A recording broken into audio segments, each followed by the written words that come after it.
Hello, hello, and welcome to our bonus session, the Precision Messaging Method, this final piece to our Demand to Desire training series. And I must say, as biased as I am super excited to deliver this to you guys today.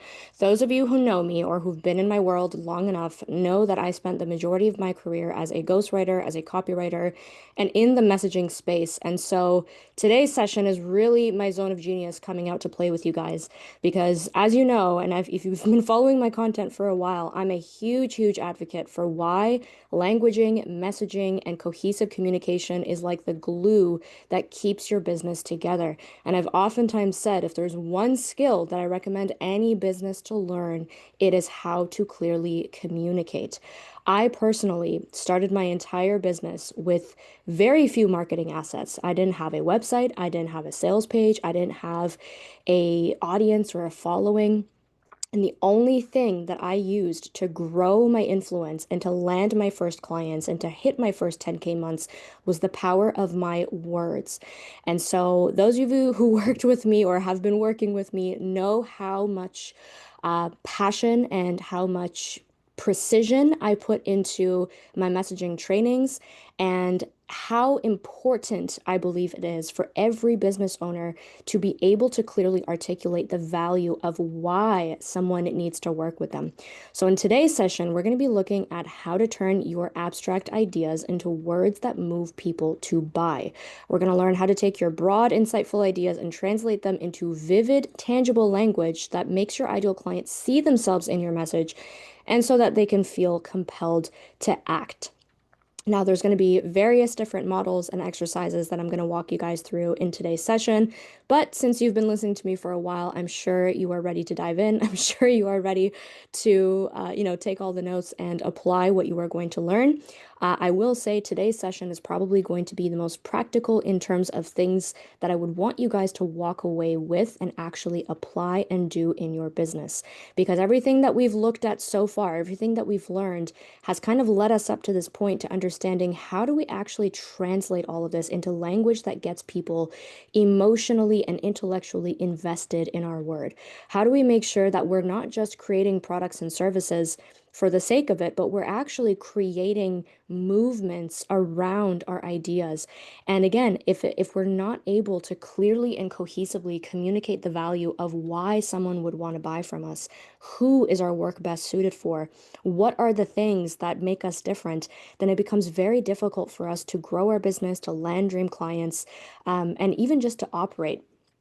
So let's take a quick look at what we are going to be covering today. Number one, we're going to be going into the language gap. And this is kind of where I'm going to pull from some of my psychological insights, as you guys are well familiar with now.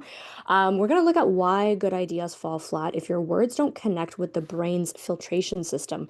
There's a very nuanced three-phase system that the brain almost goes to unconsciously, I would say, when it is deciphering whether a message is relevant for it or not, or whether it should pay attention to it or consume it or not. And so we're going to be looking at how may your message right now be missing the mark and how we can actually help improve your message so that it penetrates that brain's filtration system. Number two, very similar, we're going to be looking at the relevance equation. This is something I've created to really clearly and cohesively communicate what it is that you're trying to say in a way that actually has your message land. So we're going to look at how people determine if your message is for them under 2 seconds and what are the necessary tweaks and changes you can make to your message to make sure that people are actually reading it. Then we're going to get into some practicality. I have tons of examples to pull from here, but we're going to be looking at what is the difference between vague messaging and vivid messaging. You guys are going to learn, a process to help your messages go from being generic or forgettable to being very tangible and resonant. And again, I've given plenty of examples so that you guys can see me applying some of these teachings in real time. And I urge you guys to even pause the video at this point and write out some of the exercises for yourself and kind of follow along with me so that we're kind of doing this workshop style, even though that this call is not live. I want you guys to kind of really apply the things that I teach in this section to your own message. And the more you practice, the more you actually put it into use, the easier it'll become to understand. One of the things that many of my clients say when we first start working together is that it feels like messaging is learning a whole new language because oftentimes we're so used to communicating a certain way and we're so used to speaking from our expert standpoint, it becomes extremely difficult for us to put ourselves in the shoes of an ideal client and know how to communicate in a way that the message actually lands with them. And what I tell all my clients all the time is the best way to do this is to practice, just like you were learning a new language, right? We don't expect to pick up a new language overnight. It's going to require repetition, it's going to require practice, and physically writing out your message in multiple different iterations until it starts to become second nature to you. So, in this vague to vivid part, I strongly encourage you guys to kind of follow along and do that. Next, number four, we're going to be looking at the precision messaging filters. So I've given you guys four different questions that instantly sharpen your message and make your offer irresistible. I also have a three-part exercise that, again, I'm going to encourage you guys to take out a note or, a blank Word doc on, on your computers and kind of follow this along with me as I'm doing it live. I'm going to give you guys this tool I use inside my business, more particularly inside NeuroMessage, my signature program, to help my clients contribute, or I help my clients really clearly be able to communicate the three different core messaging touch points, and we're going to review what those are. Then we're going to go into precision reframe. So how to make your message sound like your audience's inner monologue. Again, we're going to be looking at a couple of exercises to know exactly how to communicate and how to write or speak in a way that makes people go, oh my goodness, that is me, rather than have them just scroll by and think that you just sound like everybody else. And finally, I'm going to give you guys a practical exercise where you can rewrite or practice writing posts and material that actually reflect this newly refined messaging, and so that you guys can walk away feeling like you've received a tangible tool that you can put into use right away with a 7-part messaging framework that if you guys were to copy paste and write out a piece of content just following that framework on its own, I strongly, strongly believe that just that framework by itself has the power of bringing you a couple of clients this week if you put it into use. So, without further ado, let's get into it. Now, I said in the very beginning that messaging is the glue that holds your business together, and this is a hill I'm willing to die on. I've always said that you could be the most talented expert in your field. You could have literally spent 30 years mastering your craft. You could have tons and tons of testimonials. You can have people in your world that just rave about your work, about the transformation that you provide. However, if you haven't learned how to use language correctly to influence how people perceive the value of what you do, you will always be left wondering where your next client is coming from. And I oftentimes see this with people who have an amazing track record and who have that conviction and that ability to create immense transformation in people's lives.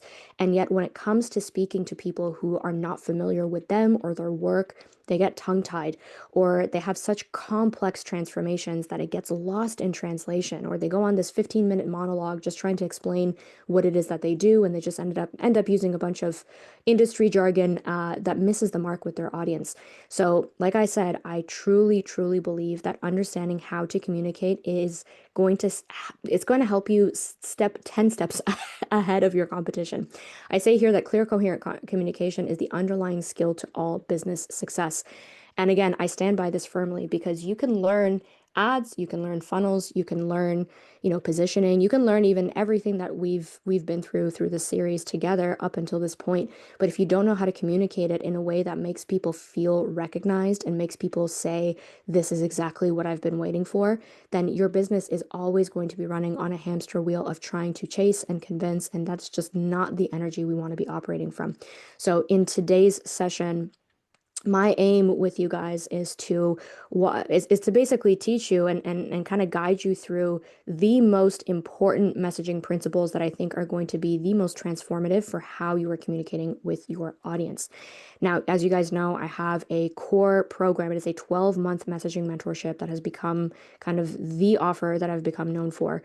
And that the focus of that offer predominantly is looking at how can people package, position, and present their material in a way that evokes natural demand or natural desire from their clients.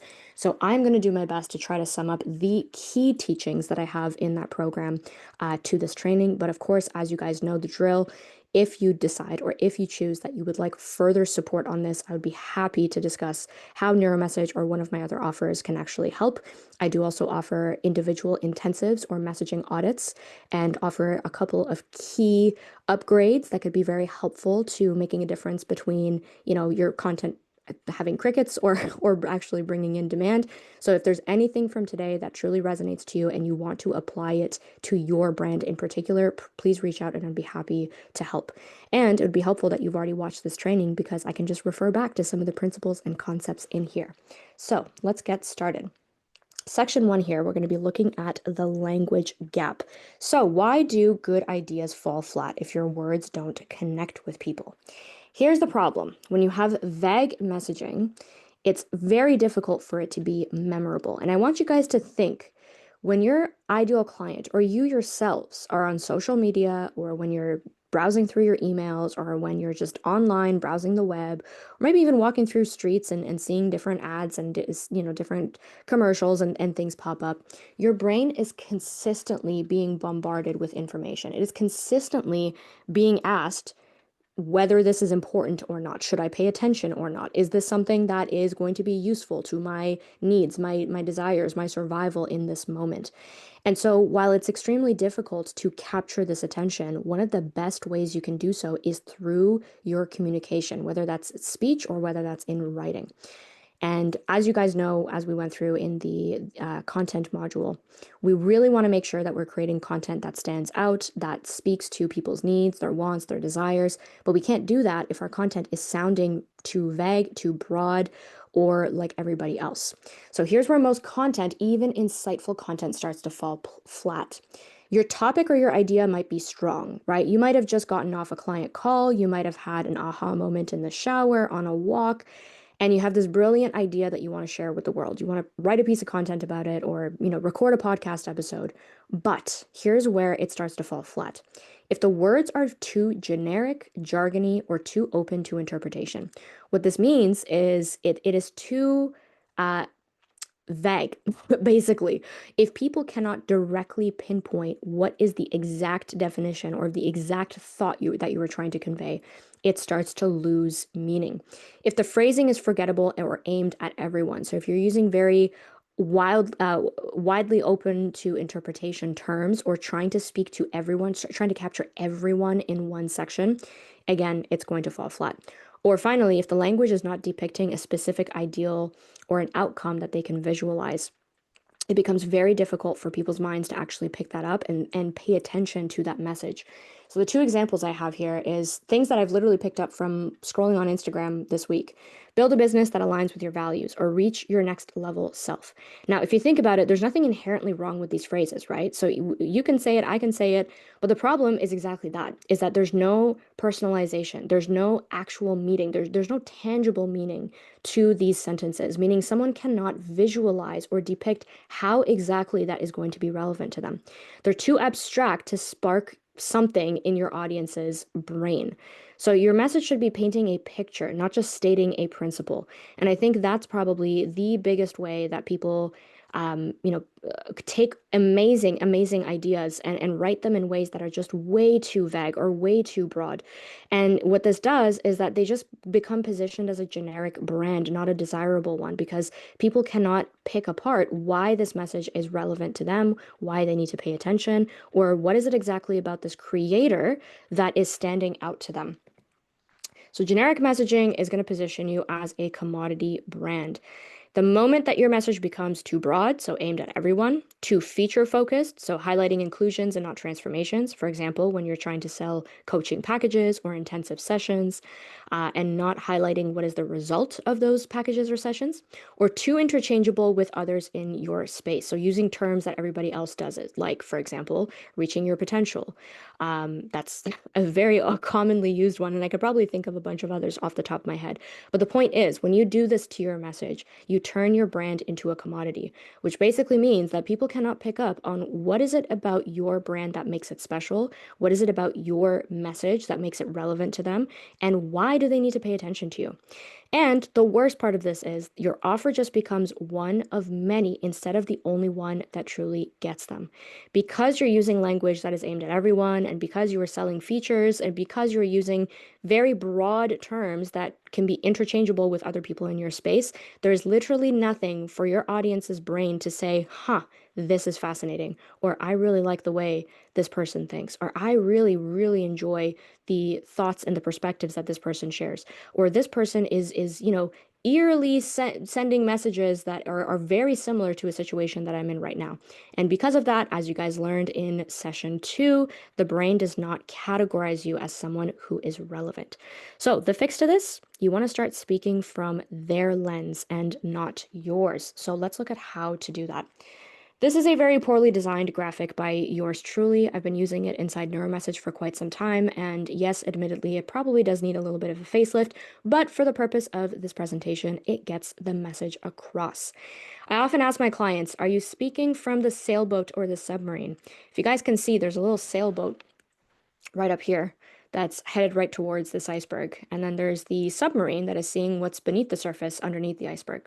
Now, what you see on top of the surface here, this is the lens of your ideal client or the lens of your audience. This down here is your lens, your expert lens of what you know to be true, what are the things that you know are the actual problems that your clients are facing, what are the tools or the mechanisms or the teachings that you know are going to be important to them. Now, this is where a massive messaging mismatch or this gap occurs, is that when most of your content and most of your messaging is centered around the things that you know, rather the things that they resonate with, it becomes really difficult for people to understand why is it that they need to pay attention to your message. Now, above the surface over here, I've got three kind of categories of things. At the top of this iceberg, or the tip of the iceberg here, I have their objective, and I've put in brackets here MPP. This stands for most pressing problem. When people are browsing the internet or on social media, the things that are going to capture their mind or capture their attention the most is when you are able to depict a situation, a scenario, a frustration, a goal, a desire of theirs that they already know that they have. It needs to be something that they have identified as being important to them. Again, remember the training that we did on session 1 when we looked at demand validation, when we looked at market demand. And I always said that you can't manufacture demand, you have to match what's already out there. And the way that you catch their attention with this is by either speaking to their unmet need, which is their symptoms, their challenges, their frustrations, their anxieties, their fears, the things that they're currently experiencing in their day to day, and their ideal outcomes. So the things that they have recognized that they want as results, the emotional benefits, the feeling, the transformation, the identity shift, the things that they basically are trying to get to on their own and they're unable to reach that. Now, the problem becomes most experts, coaches, consultants, I've seen, facilitators do this, they start speaking about the unmet need and the ideal outcome, but from the perspective of what is the solution and what is the root cause. But unfortunately, for most people, they don't know how the solution or the root cause is relevant to them until you've called out the language that they resonate with. And so, where most people should be speaking from the sailboat or as the sailboat, they start speaking as the submarine. And it doesn't matter how consistent they are with their content. It doesn't matter how much effort they put into their branding. It doesn't matter how many platforms they show up on or how many times they email their list. If you are speaking as the submarine, it becomes extremely difficult for people to pick up on why you are relevant to them. Now, we can argue and say that there's going to be a subset of the population or a subset of your audience that is hyper aware of their situation and hyper aware of exactly what they need help with. And they would probably resonate with this message.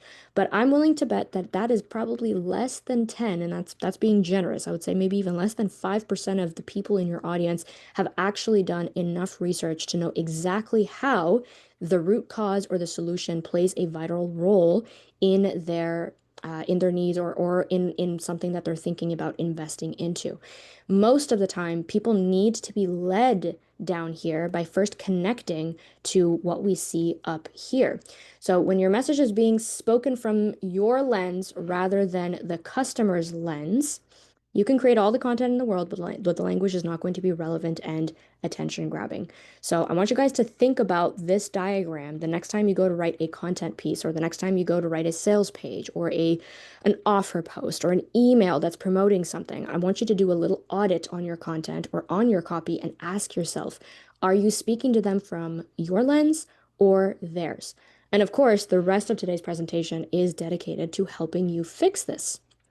So let's look at the brain's filtration system. So why people need to recognize themselves and their needs in your words before they pay attention to you. So this little diagram here is meant to depict this. There's 3 layers that your brain goes through within less than 2 seconds to make a decision on whether they need to continue consuming this piece of content or not. The first outer layer here is asking, is this about me? So layer 1 is about self-recognition. Is this speaking to something that is relevant, present, or current for where I'm at in my journey right now? Level 2, this is the emotional layer. This is, do you understand me or are you judging me? So layer 2 is looking at emotional safety and validation. And we're going to get deeper into this specifically when we're thinking about thought leadership content or polarizing content. A lot of times people think that they're being polarizing when in reality, they're actually turning their audience off because they are shaming or guilting them.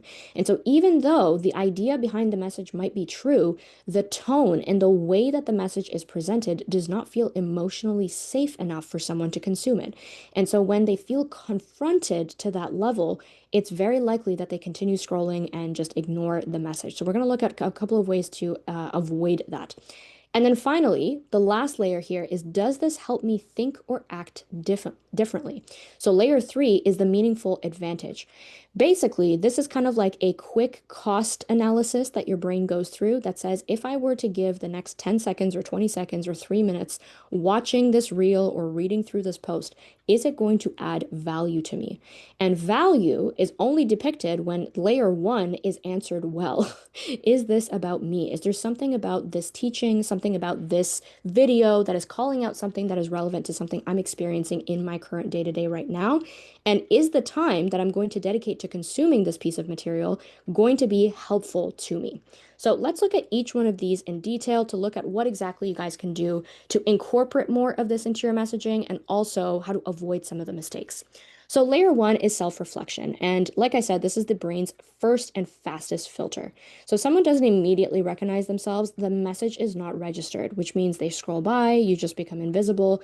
And again, the brain does not flag you as someone that they need to pay attention to. So what is the brain scanning for so quickly in this first stage? It's scanning for familiar problems, specific situation, language that mirrors their inner dialogue, and identity markers, which basically lights up this little light bulb in their mind that goes, bing, bing, bing, this is about me. This is calling out something that I'm experiencing. This is using language that I use to describe myself. So why vague content fails here is that saying things like grow your confidence, that doesn't trigger recognition. Because even if someone inherently does want to grow their confidence, growing your confidence is such a vague and open to interpretation term that it can mean many things to different people. So what we want to use is specific situations, familiar problems, and language that mirrors their own inner dialogue. So we would want to shift this to something like, I overthink every text before I send it. That is creating a little bit more self-recognition because now we're calling out a specific scenario that they feel called out by.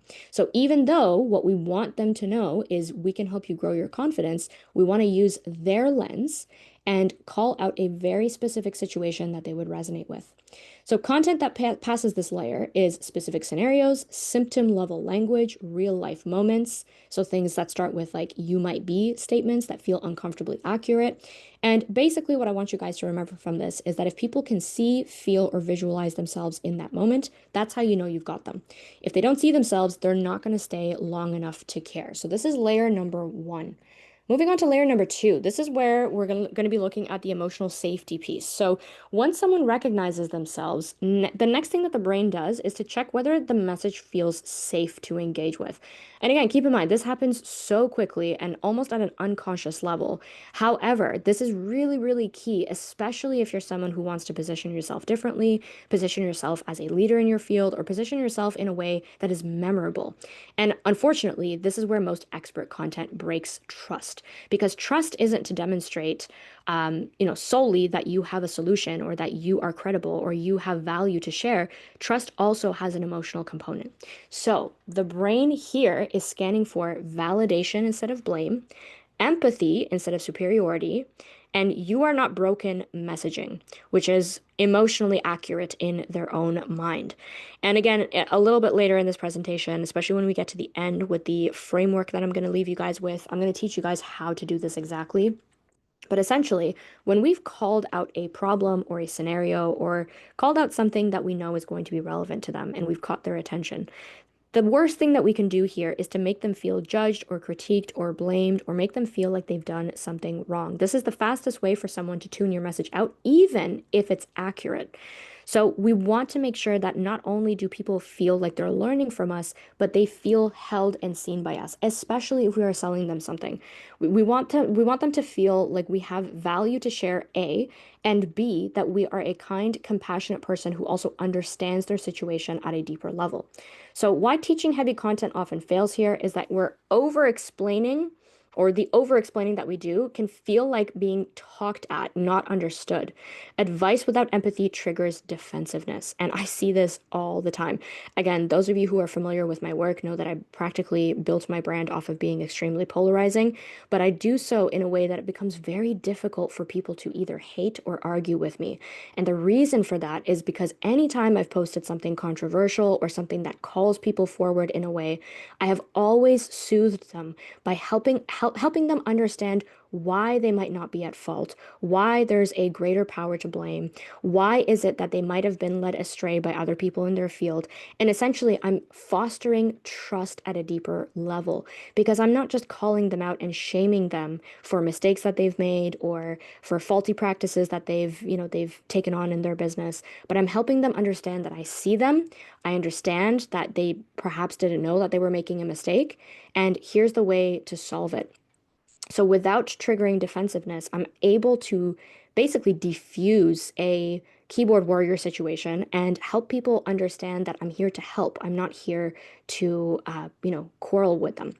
Content that passes this layer is normalizing language, the it makes sense that reframing, naming the emotions before offering insight, and reframing shame into understanding. Because people don't lean into solutions until they feel emotionally understood. And again, like I said, at the end of this presentation, I'm going to go a little bit deeper into how to do this in your content. Layer number three, meaningful advantage. So only after recognition and emotional safety does the brain look for value. And for those of you guys who watched session 3, you know that I talked about strategic value rather than standard value.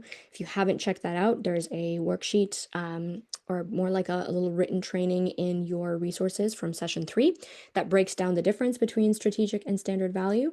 But the reason why we want to make sure our content is strategic value is because we want people to walk away with something. If our content is way too broad, way too general, or just sharing random tips that they can get from ChatGPT or from other providers, it renders your message irrelevant and invisible because you're basically just parroting what everybody else in the industry is saying. There's no real insight, there's no real thought leadership, there's no novelty that you're bringing to the space. So what the brain is looking for here is it's not asking, ooh, is this person smart? Do they know a lot of things? It's, does this benefit me in some way? Are they going to learn something about their situation? Are they going to learn something about themselves? Are they going to feel validated by this message? Are they going to gain insight into something that they didn't know they needed insight on? So the brain is scanning for over here is a reframed belief, a clear explanation than they've heard before, a distinction that simplifies confusion, and a sense of progress or relief. When I read a piece of content that really impresses me, It's typically because that person has either reframed something in my mind in a way that I had never thought of before, or they've explained my situation to me better than I could have even described it. Or they have validated a situation that has previously made me feel either shameful, guilty, or uncomfortable. So when you can do one of those three things, your message now becomes strategic. It helps position you in their mind as someone who is an ally, someone that they want to pay attention to. Why generic value gets ignored? Because if it sounds like something they already know, the brain doesn't store it. And that's just the cold hard truth is that we are living in a hyper sophisticated market right now where in the online marketing or education and coaching space, people have heard many messages before. People have heard a lot of things before. And so what we want to make sure that we're doing with our content is that we are thinking strategically about the new ideas, about the new reframes, about new pieces of intellectual property, new ways of explaining concepts, narratives, storytelling. We really want to pull on everything that we know, not just as experts, but as human beings that are experiencing the world to translate those into insights that we think are going to be valuable for everyone else. And pulling from our own personal experiences, from our life, from our failures, these are ways that we can actually pull amazing pieces of insight that aren't just easily replicable by everybody else. So, content that passes this layer is insight over instruction, clear contrast. So, the old way versus new way, which again we looked at very deeply in session 2. Precise languaging that clicks, which we're going to cover for the rest of today, and a felt sense of clarity. The brain remembers insight, not information. And I think that is the key piece of this, is that those two things are often interchangeably used. People think insight just automatically means information, when that is the furthest from the truth.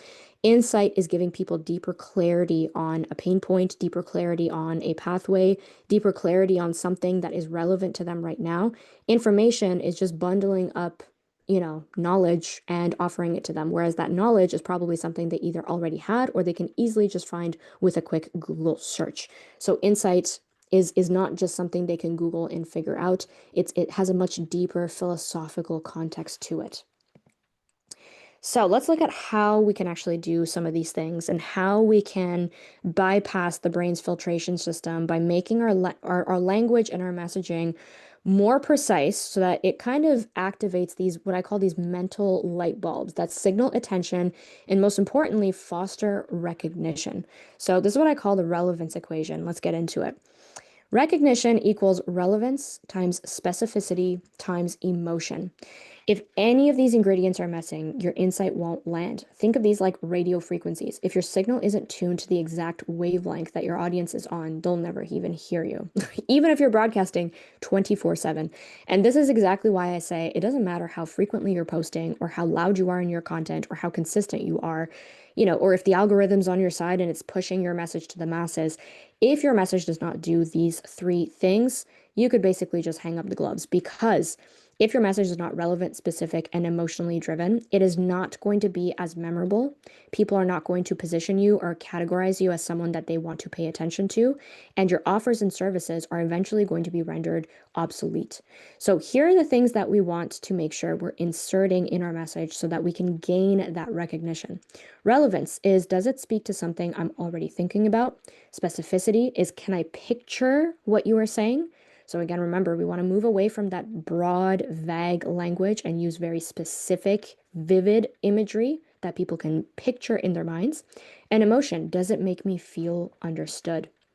Here's a real life example of how to apply this to your messaging, because I know this could be very nice to listen to theoretically, but then when it comes to sitting down and thinking about how to apply this to your actual message, most of you will freeze. So let's take my own message. So this is something, for example, I would post or I would say, and I want to run it through the three elements with you guys so that you can very clearly see the difference between what the message could have sounded like before versus after. So for relevance, I could say something like, a lot of experts struggle to grow their audience. Notice how, again, it's not that this statement is not true, and it's also not that it's, not accurate. It is very accurate, but it's very broad, right? What does struggle mean? What does growing their audience actually look like? So the messaging after, very simple. If you're posting consistently, but your audience isn't turning into inquiries. So now I've made it tangible, it's measurable. So what does grow your audience mean? It means that you've been posting consistently, but you're not actually getting those inquiries. You're not getting people who are reaching out, asking how you guys can work together. So I've just very simply made the message a tiny bit more relevant. And why this works is that it mirrors a thought that they already had in their head. Because again, let's go back to session one when we were talking about their aspirational desire versus the active desire or the deepest desire. People might not say, I need to grow my audience, even though they know probably, growing their audience is going to benefit them. What they're actively trying to solve is the fact that they're posting consistently and it's not turning into clients. That's the thing that they're looking to solve. So, how to make your message go from just being a nice to have to a need to have, you want to add relevance. Number two, specificity. So your messaging might not be clear. Again, a very accurate statement. I can say this in my content any day. However, it is not measurable. It is not tangible. People cannot visualize what unclear messaging means and what it looks like. So the messaging after is your bio explains what you do, but your posts never say who it's for or why it matters. So now I've actually quantified and I've defined what clear means. Because again, clear can mean many things to many different people. And people might read this and go, yeah, that's true, my messaging's not clear. But now I've called a very specific symptom forward. Your bio explains what you do, but your posts never say who it's for and why it matters. So this is now making them think, maybe I am being vague. Maybe I'm not being clear in my messaging because I don't know if I'm actually speaking about who my message is for and why it matters in my content. So why this works is that they can picture this exact issue. They can go back in their own messaging and they can kind of pick apart whether they're doing this or not. Finally, we have emotion. This can feel frustrating. And again, when we're going into validating language, this might be where we start validating, like this might, make you feel uncomfortable, or this is where you might feel frustration. But again, frustration and this can feel frustrating is still a very elusive emotion.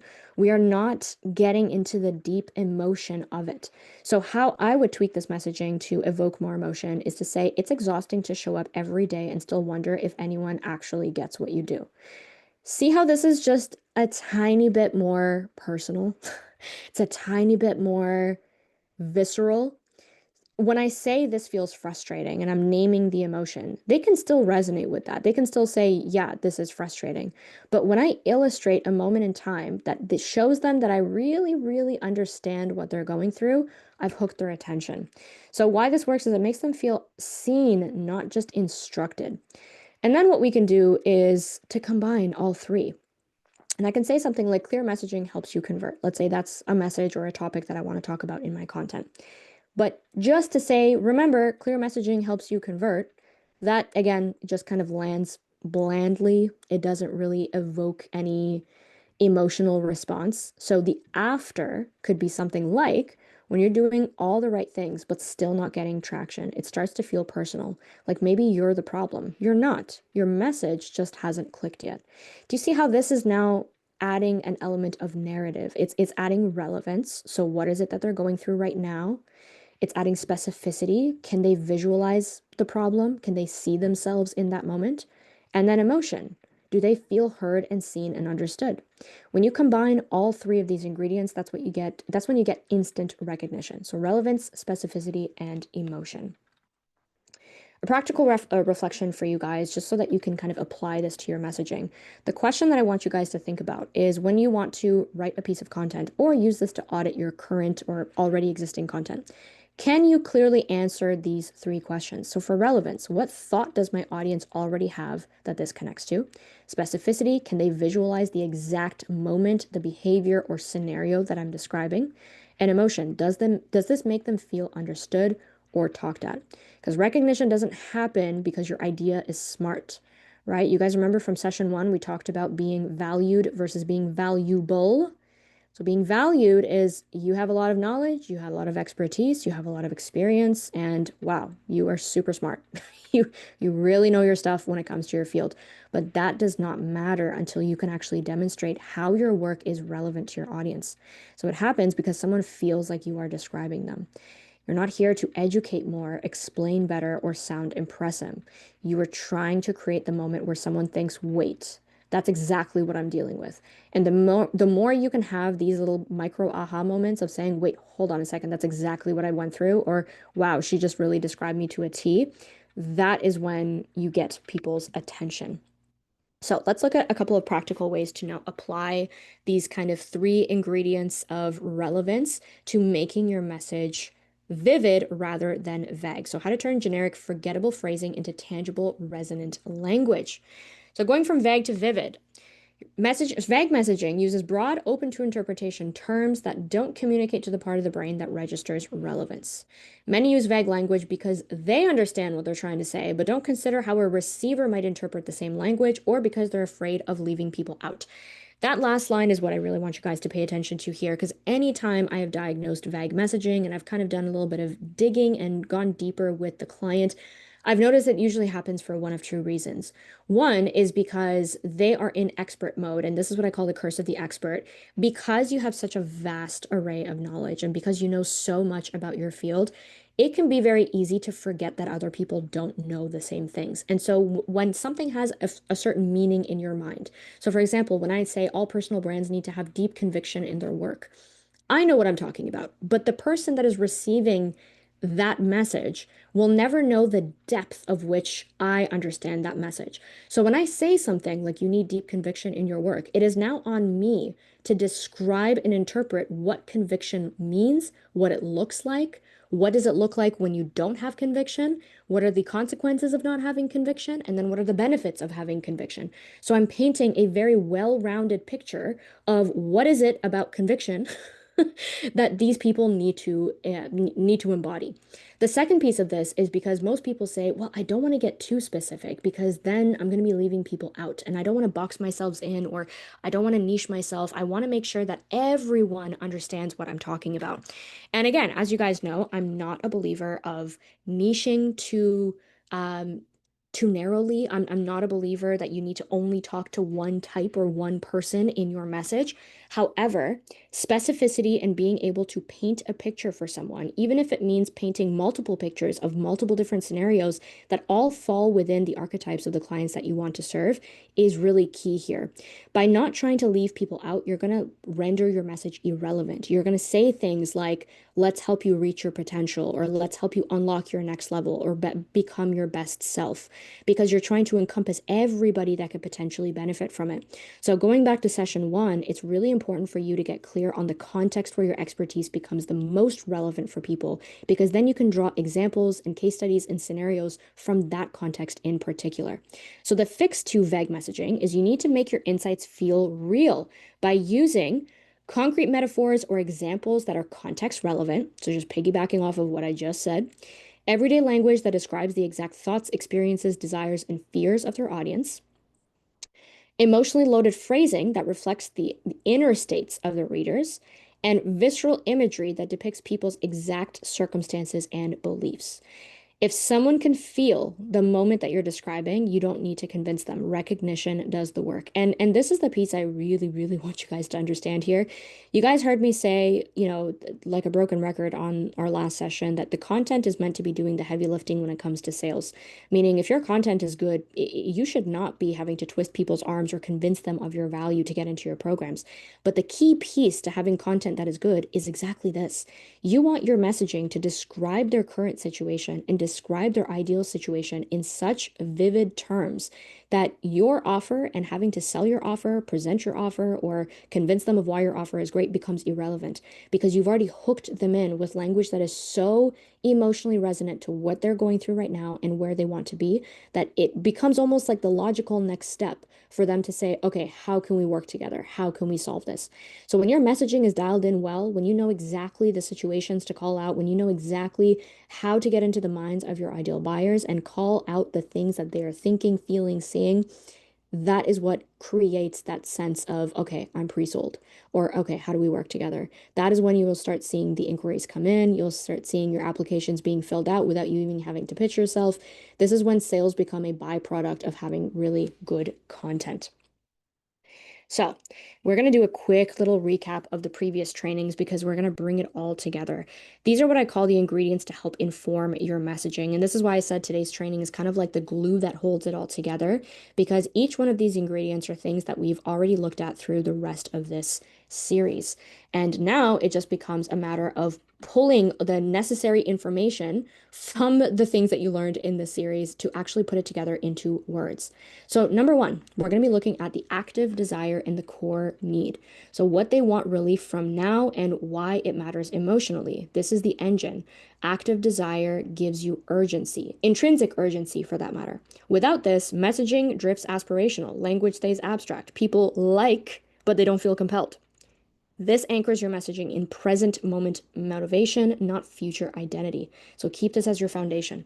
Anytime you want to create a message that sells or positions or helps people move closer to wanting to experience your work or buy from you, you always want to be speaking to the active desire and the core need.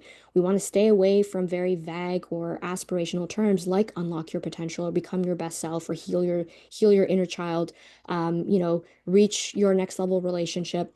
Those types of things are aspirational. And even though people might say, yes, that is what I want, it is not specific and motivating enough for them to say, heck yes, that's exactly where I'm at in my journey. And this is exactly the type of support that I would pay for. Number two, context and scenario where your expertise is most relevant. Again, we're referring back to our first demand training. This is the difference between I help with communication issues and this is the moment communication breaks down and why. So we are creating this visualizer. We are creating a moment in time where we're drawing people in to a scenario that makes people go, ooh, this is relevant to something I'm trying to solve or something that I'm trying to attain in this moment. So when you can paint the picture of a scenario that they can visualize themselves in, you're automatically pulling them in closer without having to be tacticky or, gimmicky in your message. Number three, a really, really important piece, and we're going to come back to this a bit later too. The empathy map. This is the language and the perception layer. So, how they interpret their world, not just what they experience.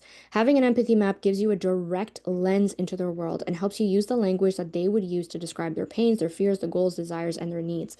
This is why it was so important from session two for you guys to actually build out what that empathy map would look like, looking at the psychographics of their identity, their beliefs, their values, because we can draw directly from that language to create content. I'm going to show you guys how to do that a bit later.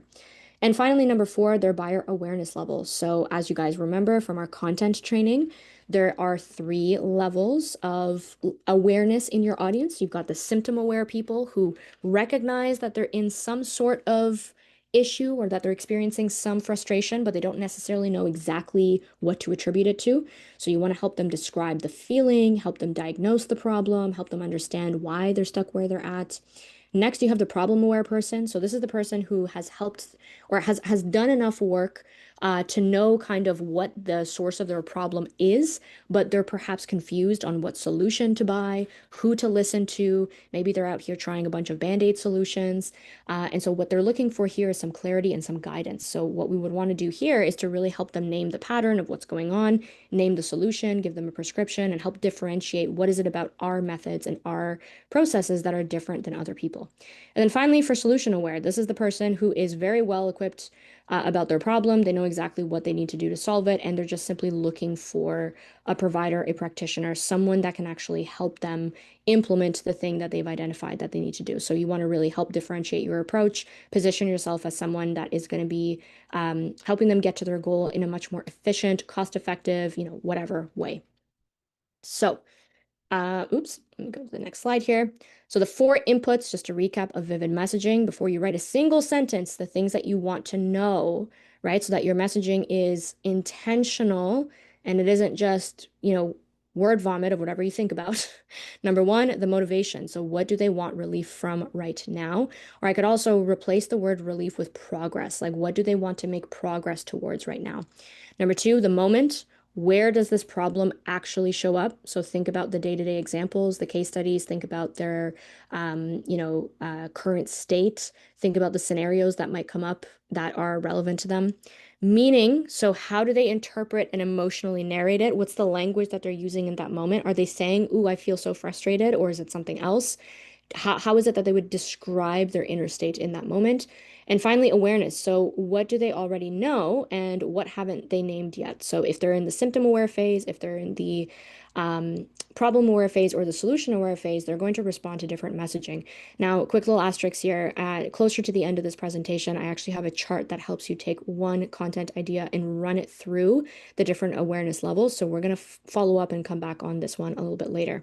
So when these are clear, language becomes obvious. Now, let's look at a couple of examples of how to apply this. This is kind of where I want you guys to take out your pen and paper or a note section and either follow along and try to notice the difference between the before and after states, or I want you to actually physically write out some of the things that you already say in your content or in your messaging, and try to make them more vivid real time with me. So we got vague to vivid messaging. This is a business example, and I've got a couple of others that are highlighting examples from different fields. So on the left side, we have the vague message, and on the right here, we have the vivid. So gain clarity on your brand. Again, accurate statement. I can definitely help someone gain clarity on their brand, but because I haven't really defined what clarity means, what does it look like, what's the benefit, it's, again, vague. It doesn't land at a visceral level. The vivid version of this, if I was going to run it through the relevance, the specificity, and the emotion kind of formula, is finally answer the question, what do you actually do without giving a 15-minute monologue? See how this is very scenario specific? Let's do another one. Attract ideal clients. I mean, I've said this. Many people have said this. But how can we make this more vivid? How about this? Get inbound DMs asking how to work together from people who've been silently binging your content for months. Again, much more vivid. You can actually see and feel what that would feel like in that moment. You can visualize it, and it's giving a lot more context to what the word attract means, which is pretty vague. Next one, find your authentic voice. I think I pulled this directly from someone's sales page this week. Again, why does that matter? Why should I care about finding my authentic voice? So the vivid version of this one could say, no more sales pages that sound like every generic copy template, and no more posts that sound like you copied your coach's captions. So finding your authentic voice by itself, while it's accurate, it is not depicting exactly how it's going to benefit people. How is it going to improve whatever it is that they're trying to improve on right now? So when I say no more sales pages that sound like every generic copy template, that is calling out something very specific to their situation. Next one, build a business that aligns with your values. Again, something else that I picked up on someone's post this, I think just earlier today. Versus wake up excited to promote your offers because you know how deeply valuable your work is and how many people can truly benefit from it. So again, we're creating a much more visceral experience when you are reading through those words versus just saying build a business that aligns with your values, which can be, again, open to interpretation and can mean different things to different people. One last one, experience more time freedom. Great. But what does time freedom actually mean? What does it look like? Remember, we're trying to permeate through those three filters that the brain is looking at when it wants to start marking messages as relevant or irrelevant. So this vivid example actually does that. Create a rhythm that allows you 3-day weekends every week so you can get rid of the Sunday scaries for good.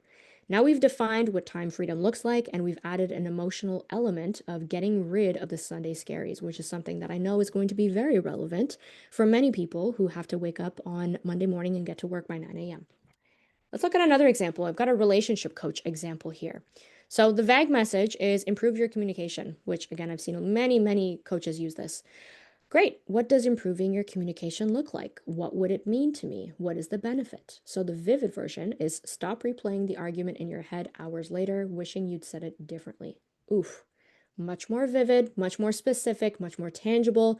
It is actually creating a synopsis in my mind of a moment that I have been through this, where you have an argument, you have a point of conflict, you're triggered in a relationship, and instead of being able to let it go, you're just, circulating, you're thinking about it, you're ruminating, you're thinking how you could have responded better. Now you've got my attention if you're calling this out. Let's look at another one. Build deeper connection.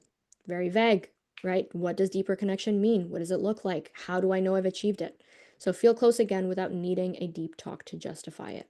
Great. It's adding more relevance. It's adding more specificity. Heal toxic relationship patterns. Another one that I think I picked up from a relationship coach off of Instagram this week. The heal the toxic relationship patterns. Again, you can get away with being a little bit more vague here if, let's say, this person had written an extensive post that had depicted what these toxic relationship patterns actually were. So if she had talked about, an anxious or avoidant tendency, if she had talked about, someone who lashes out, someone who dismisses, someone who shuts down, then she could, potentially at the end of the post say, if you're ready to heal these toxic relationship patterns for good, join my program or download this freebie. And that's okay. You can get away with a bit more vague messaging because you've actually taken the time to define it and to give it context. But if you haven't done that, you would want to add more vivid imagery. So here's what we came up with. Catch yourself before shutting down or snapping and actually choose a different response. Great. Now she has depicted what the toxic pattern is, which is shutting down or snapping, and the benefit that they'll experience once they, let's say, work with her, saying, and actually choose a different response. That is the outcome, that is the benefit they'll experience. Same kind of pattern here with the create a healthy relationship. Again, if this person had taken the time to actually describe in vivid terms what a healthy relationship looks like, what it feels like, and how exactly she helps you attain that, you can get away with this vague message. But otherwise, we want to define, what does a healthy relationship mean? Because that can mean many things to many different people. So the vivid version for this person could be disagree without it turning into silence, tension, or a 3-day emotional hangover. Again, much more emotion, much more of that visceral, vivid imagery of what it feels like if you have a 3-day emotional hangover after a discussion or a point of conflict. And increase emotional intimacy. Again, one of those very broad, open to interpretation terms. What does emotional intimacy look like? It can look like many different things to many different people. So how do we make it land?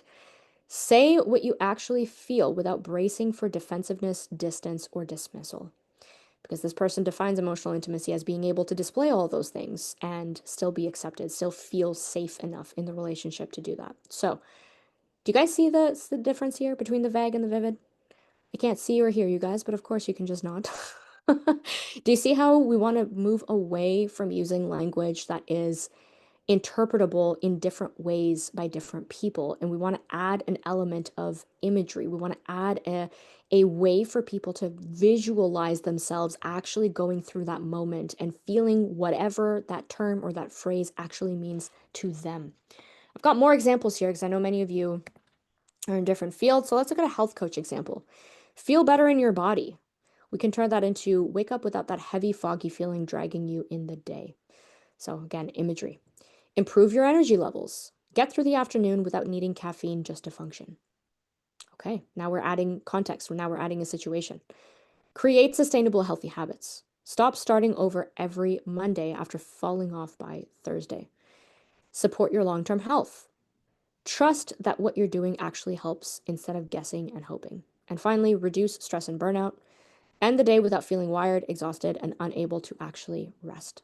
So for those of you who are in these fields, right, we had a business example, we had a relationship example, we have this health example. Do you notice how if you guys were to use the vague terms in these examples, technically, all of you could say the same things. So for example, feel better in your body. Some of you could say, wake up without that heavy, foggy feeling dragging you in the day. Others might have a completely different definition of it, depending on the context that their business is serving. So, what we want to do with the vivid messaging is that we want to make it super context specific so that if every single health coach can say, I help you feel better in your body, you actually have a point of distinction. There's something about your definition of feeling better in your body that makes it unique to you, makes it unique to the result that you get people, not just something that anybody can get. I've got one more example for you guys for the creator. The vague examples here. So find your creative voice.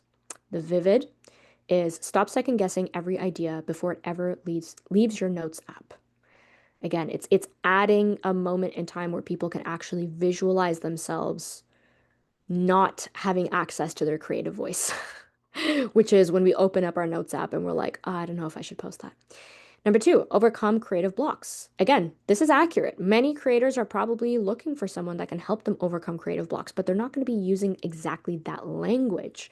What they're going to say is what they feel in the moment. So we can turn this into a more vivid statement by saying, stare at a blank page without immediately reaching for a distraction. We've all been there. We have an idea, we have a deadline, we have a sales page, we have website copy, we have a sales post, we have an email, something that we want to create. I even experienced that writing this presentation. You open a blank presentation or a blank document and we're like, "Ah, let me go scroll." right?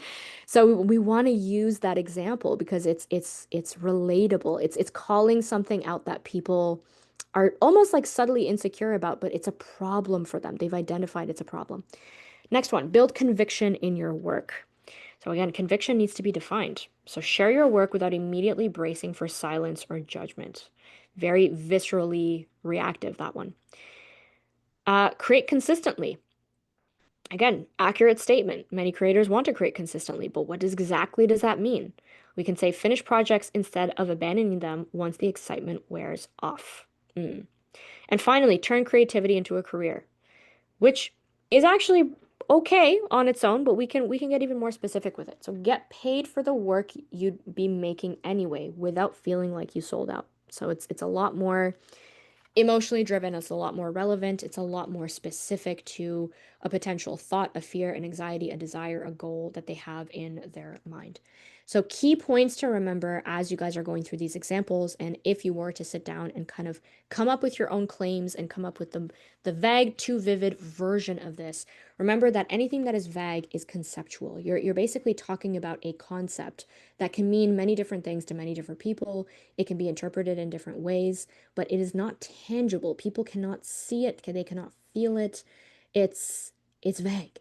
The vivid versions are experiential, so they can either hear themselves, feel themselves, sense themselves. There's something about it that goes beyond just what they're reading in concept. They're actually able to visualize or sense themselves, or perhaps they read something that evokes an emotion in them. So it's adding a layer of experience. Tangibility and emotional relevance is what gives language memory.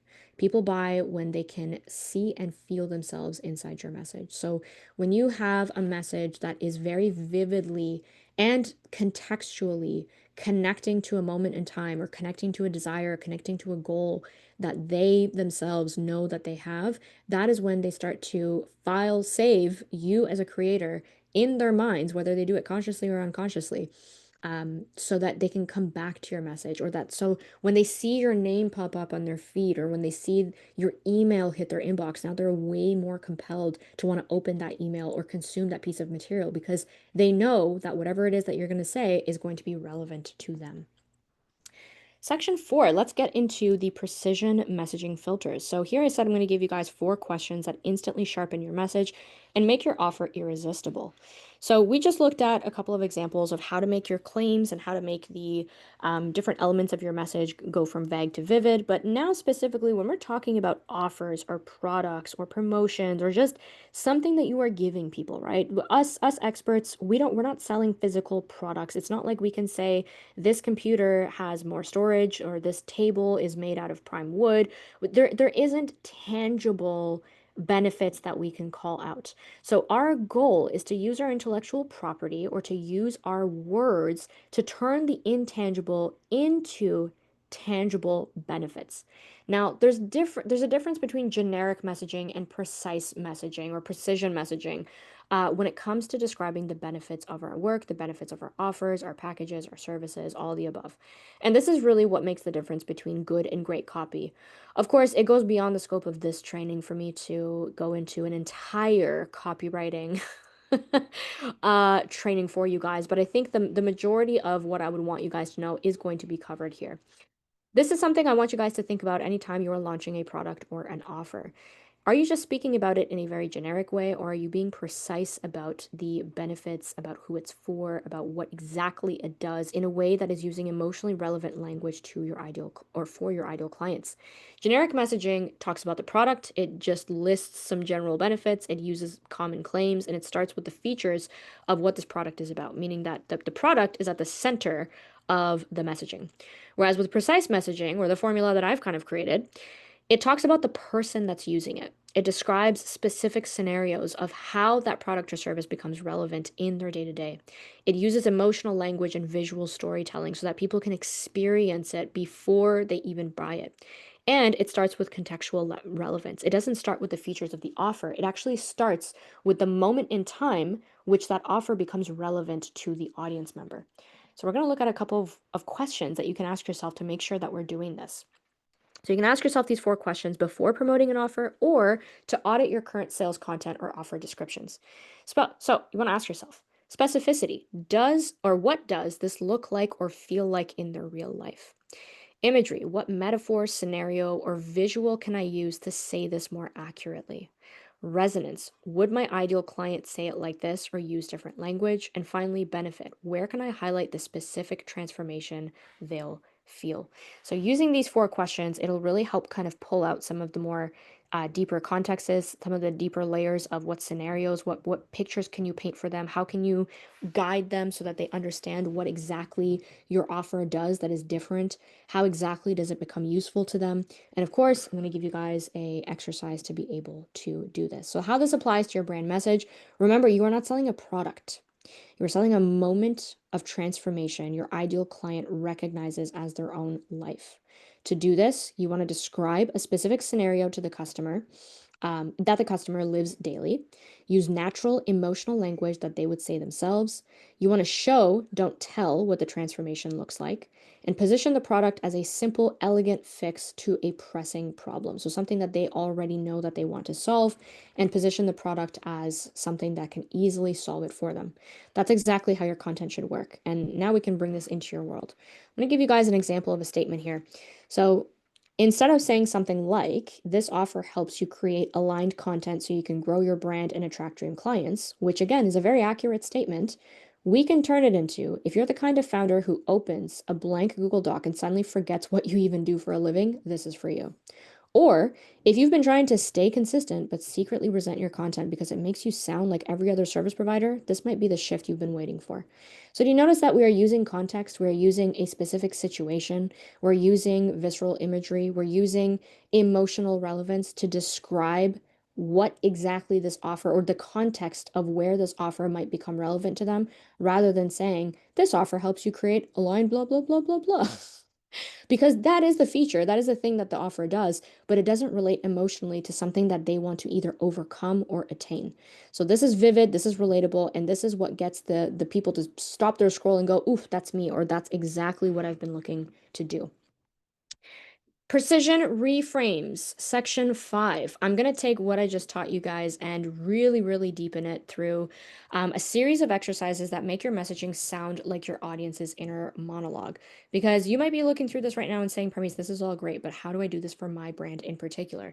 And like I just said, it is beyond the scope of this one training for me to teach everything that I know about effective messaging and copywriting, but I think this is a very, very good start.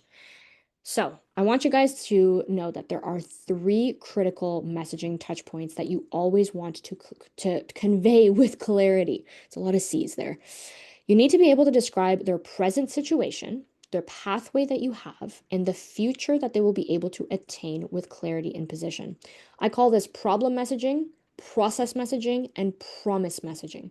These are kind of the three touch points that if you have offers or if you have programs, if you have things that you are selling or you are presenting and wanting to position it as more desirable, we really, really have to nail the language of how we are describing people's current states, how we are describing what it is that they're going to experience, or what is the tool or the mechanism, what is the solution that we have for them, and what is it that they're going to reach after they have worked with us. So we want to create what I call a precision messaging map. Now, the series of exercises I'm just going to walk you through in just a few moments here is something that is going to be, again, a living, breathing document, meaning it's not something that you just finish or create once and then say, great, I've now done this. This is an exercise I want you guys to come back to regularly and to update regularly, because anytime you go to launch a product or a service or an offer, I want you guys to know these are the three kind of facets that need to be clearly articulated in order for the message to land and in order to actually translate all that demand that exists in the market into actual desire to buy. So, this will be a staple exercise in helping you clarify how you communicate and what your audience understands. Because what we want to prevent from happening is for you to consistently be speaking from your lens of why people need to be in your world or why is it that they'll benefit from your work instead of using their lens and their words. So, what is the problem you solve? What is the process you use? And what is the promise you deliver? Those are the three questions that we want our content to answer. And here's how we're going to do that. These are the 12 elements of precision mapping. I don't expect you guys to remember this or memorize this because I'm going to be walking you through an exercise to actually get clear on all of this. But as I just said, the problem, process, and promise are the three things you need to convey. Now, under each one of those categories, there's 4 different levels of messaging that you need to be clear on so that you can actually create content that really resonates. And I'm going to give you guys exercises to know exactly how to get clarity on each one of these things. So for the problem, you need to know what is their actual issue. What are the symptoms of that issue? What is the scenario where that issue becomes relevant? And what is the significance of them wanting to solve that problem? For the process, you need to know what is the tool or the modality or the solution that you're actually applying with your clients. What is the direct outcome of that solution? What is the relevance? So, why should people care? And what is a practical application of how that tool or how that module or how that solution or tactic is applied, and what is it exactly that people are going to sense from it?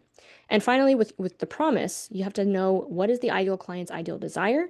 So what is the end result or the aspiration that they're trying to attain? What is the direct result? What is the importance of achieving that desire? And what is the proof? So, how will they know they've actually gotten there? These are the 12 things that you absolutely need to be clear on when it comes to positioning, promoting any offer, writing any copy that is meant to move people into wanting to work with you. And so, here are the questions for each one that I want you guys to answer. And again, follow along, maybe do this exercise with me live as I'm going through it, or come back to it and do it once you have a bit more time to digest. So, part one, we want to sharpen the problem that you solve. So, you want to move away from the conceptual problem and you want to move towards a recognizable moment where people say, holy crap, she's talking exactly to me. So, how do we do this? Step one, name the problem. And you can be super vague here. This is the only place that I'm going to allow you to be very, very vague. So you can say things like, I help people regulate their nervous system. I help experts clarify their message. I help people find reconnection in their marriage, right? Very vague and purposely vague because we want to start to distill it down into the precise message. So, step two, identify the symptoms. So, what do they experience before they understand the real problem? So, think about the symptoms of the problem that you solve. So, if you say that you help people regulate their nervous systems, what are the symptoms of a dysregulated nervous system? What are the symptoms of an unclear message? So, overwhelm, paralysis, invisibility, constant second guessing. You guys can probably come up with many, many symptoms, easily 15 if you're an actual expert in your in your field of what is the symptom or what are the symptoms that people sense when they don't have access to your work. Step three, place it into a specific scenario. So take a symptom like overwhelm, like paralysis, like invisibility, and ask yourself, what is the scenario in which this comes up? So where does it show up in real life? For example, frozen, staring at your to-do list, not knowing where to start, or writing captions that don't sound like you. So you're tying it to a very specific moment in time that you know that the paralysis or the invisibility, the overwhelm, the constant second guessing is coming up for your ideal client. And step four, name the significance. So, why does this moment matter emotionally? And again, hint, hint, this is important because this is the deepest desire of why people actually want this problem solved. Why does this matter emotionally? Well, it makes you feel incapable. It chips away at your confidence. It's, making you lose sales. It is creating a negative shame pattern in your mind.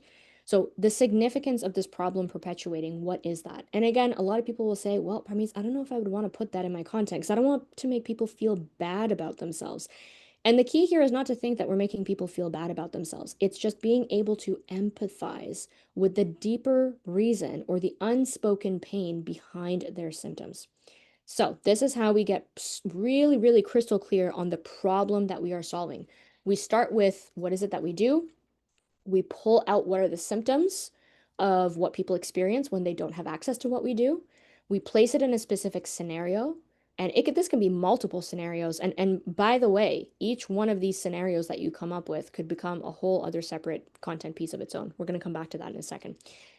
And what is the significance of them solving this? What are they finally going to feel relieved about? What are they finally going to be alleviated about, right? So what is the significance of solving this problem?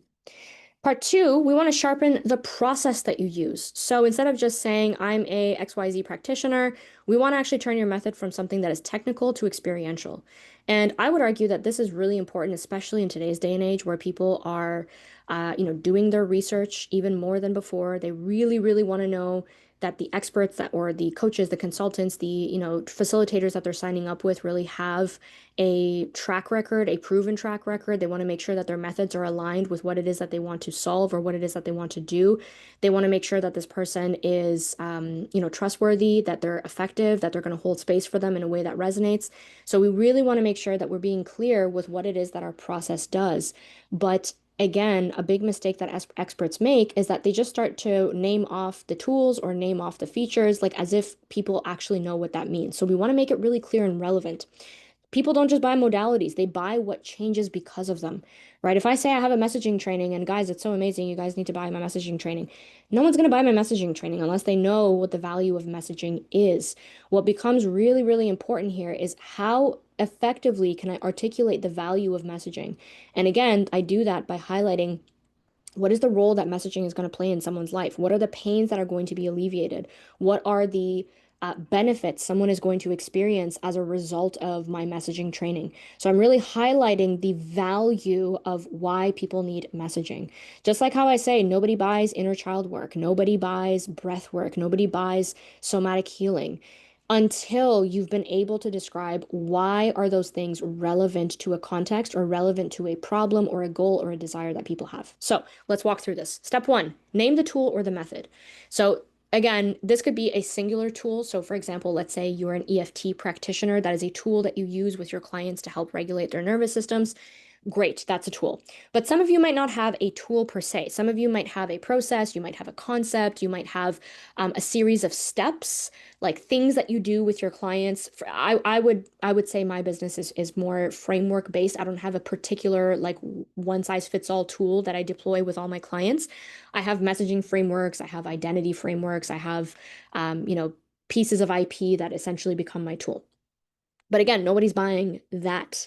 What they're buying is the result of that process or of that framework. So step two is we want to describe the immediate outcome. The question I want you guys to ask yourself here is if someone were to apply EFT or apply your messaging framework or whatever the equivalent of your tool is for that category, what happens as a result?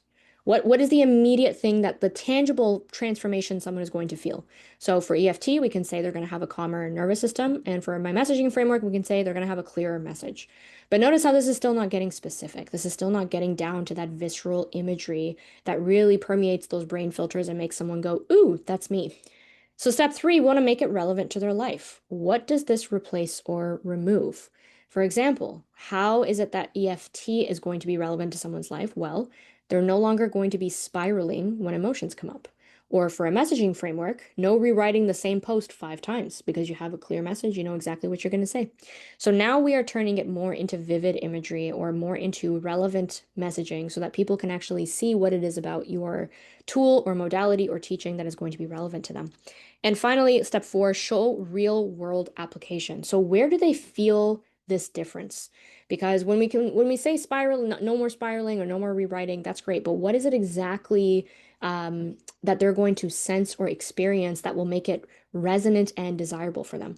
So for example, for the EFT, you can say you responding calmly instead of snapping at your partner or posting confidently without overthinking. So again, we're turning it back into something that we have identified as being emotionally desirable.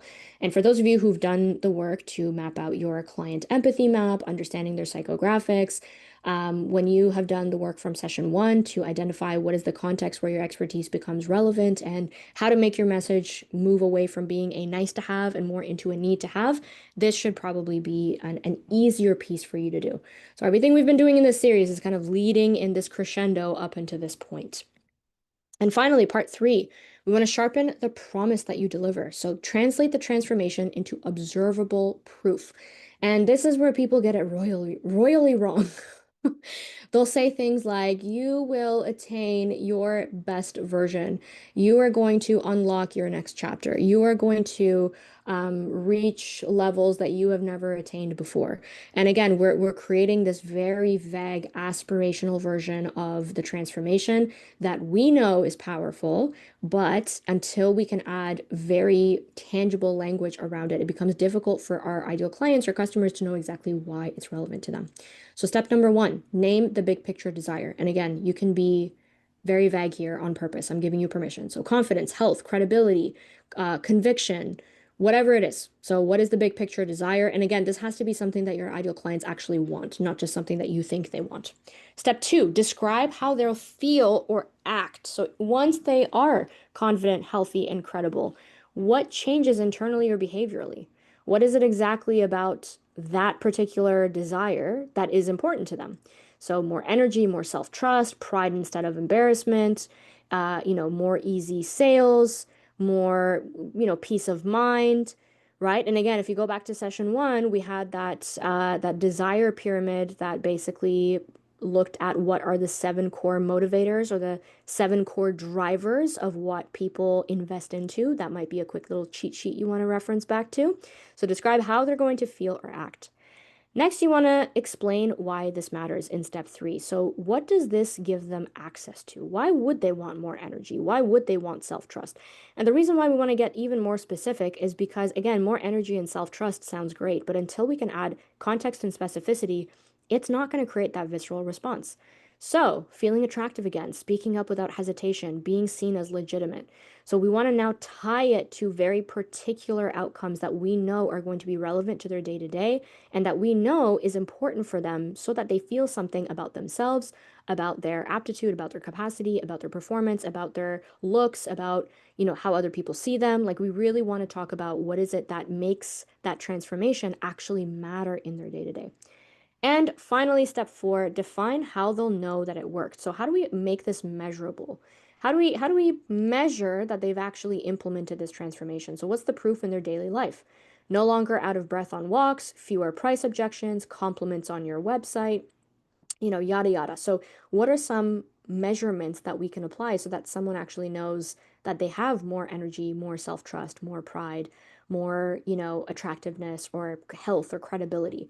So, we've taken something as vague as confidence and health, and we've now distilled it down to a very, very particular scenario and a very niche transformation.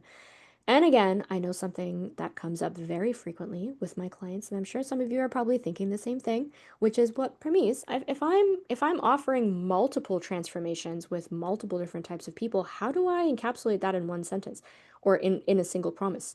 The short answer is you don't.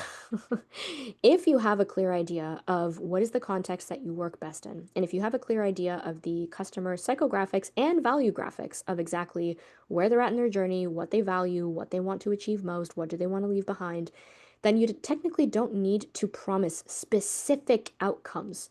But what you do want to promise is the underlying transformation of what are the tools they're going to be equipped with. What are the changes they're going to see behaviorally, physically, emotionally, environmentally? What are some of the things that you can mention that might improve in their day to day because of that transformation? So, again, when I'm making my promises, I never say, hey, if you work with me, we're going to clarify your message and you're going to land your first 100K launch in the next 6 months. I can't make that promise because I cannot control that outcome. That's why I don't make money promises. I think they're unethical, but that's a whole other tangent that I don't want to go on. I am simply equipping people with the skills and the tools to be able to position themselves, to communicate with conviction, to be able to stand up and say the things that needs to be said, to know exactly how to use language to convey their value so that their ideal clients come rolling in.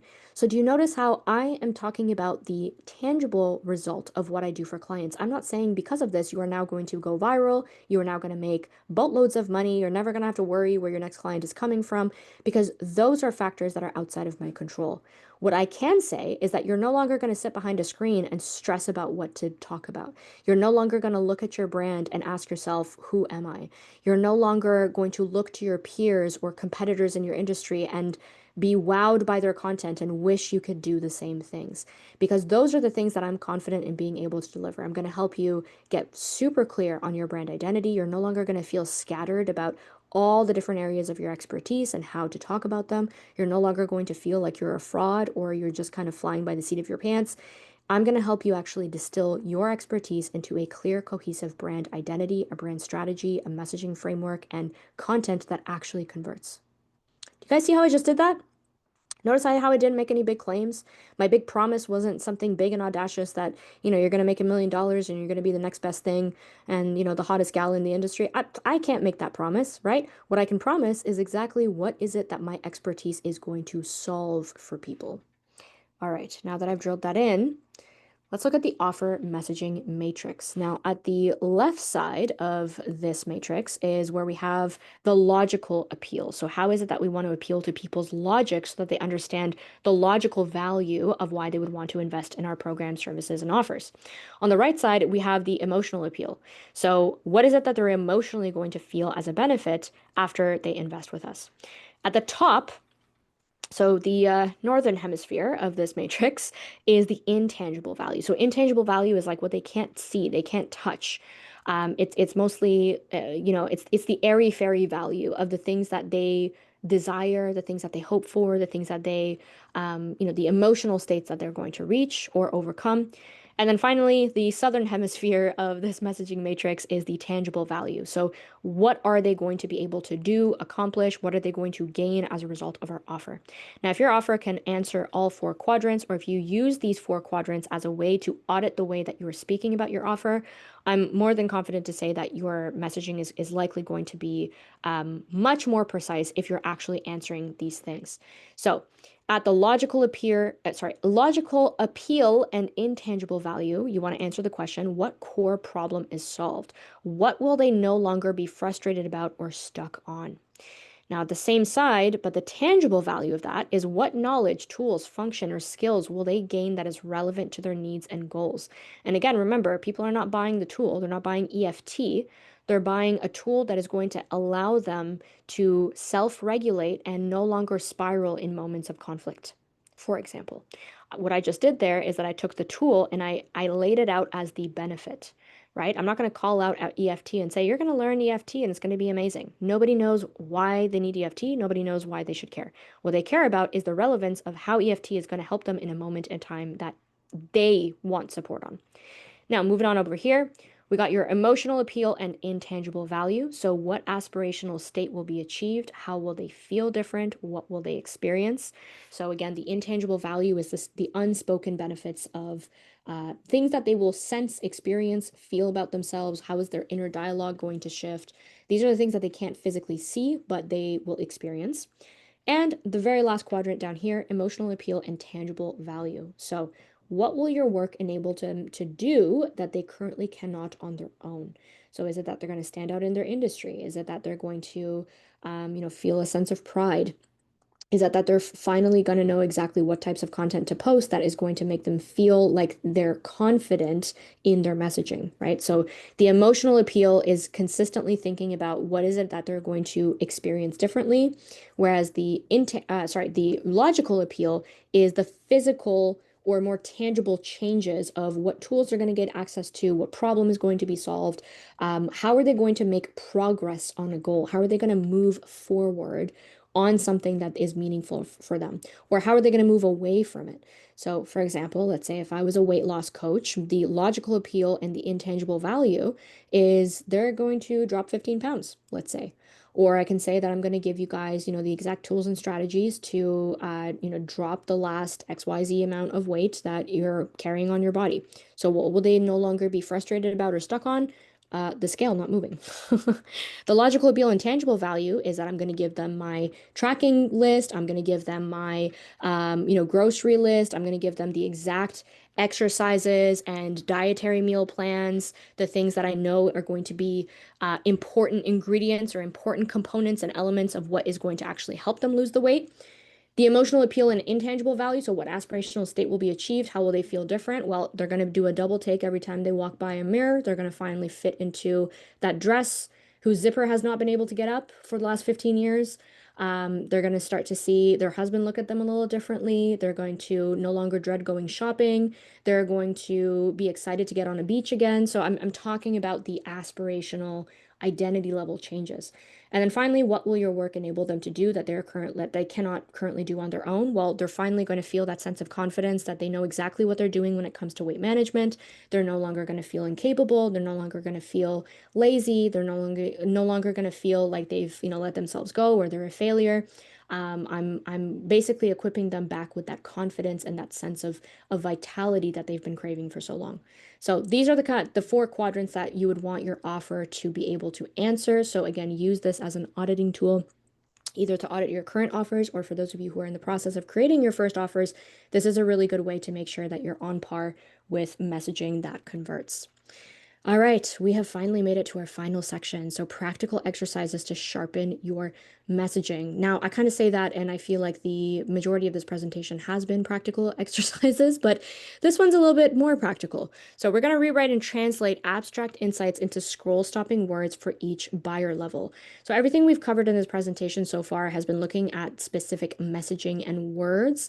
And my goal here is to kind of tie this all together to help you guys actually create meaningful content pieces that not just, have random words, but actually lead people through a cohesive messaging strategy, lead people through a cohesive post. This can be a long form post, it could be a short form post, it could be a YouTube video, it could be a podcast script. So use the following however way necessary. But the practice that I want you guys to take away from this is how do you actually communicate in a way that helps people understand your perspective, helps them resonate, helps them feel seen, and helps them feel more bought into what it is that you do. So, this is the precision messaging steps. And at any time you guys sit down to write a post, I want you guys to pull this up and kind of use this as a guideline or as training wheels. So, number one, you want to identify what is the core insight or message that you want to share with them. So, what do you want them to learn or know, or what are you trying to communicate here? So, those random shower thoughts that you have, or those moments you have on the treadmill, or when you're doing the dishes and you're like, oh, that's a great content piece, or you have this epic conversation with someone in your industry or with a client, and you're like, I need to write about this. So, write down what is the core message or the core insight. Now, keep in mind, oftentimes the way that the message kind of downloads into our mind is not the way that we want to present that message. Because as experts, the core insight or the message usually drops in our mind as what I call the thesis statement, which is an academic term for those of you who remember from back in college or university days when you were writing papers. Every paper needed to have a thesis statement, which was a main premise or a main point that your paper was trying to prove. Oftentimes, your insight comes in the form or comes in a kind of like a thesis statement-y statement, which again, if you were to just post that thesis statement as your hook, it doesn't have much context. People don't really know what you're talking about. So you would rather use the thesis statement or your core insight as a guideline to know that is the idea that you're painting, or that is the main thing that you are driving people to. But now it becomes really important to be able to paint the rest of the picture so that they understand by the end of that post or by the end of that podcast, how is it that that thesis statement is something they need to adopt. So once you know what the core insight or the message is, then you want to be sure about what is your client reality. So use the psychographic map to determine the current problem or goal. What do they want to solve or attain? And the reason why this is so important is that oftentimes we get a core insight or a message that we want to share, but if it does not directly relate to something that our clients are going through, you can still share it, but be advised that that's usually not the type of content that is going to create demand. That's usually not the type of content that's going to make people go, oh, maybe she has a solution for this, or maybe he's got something I need to pay attention to.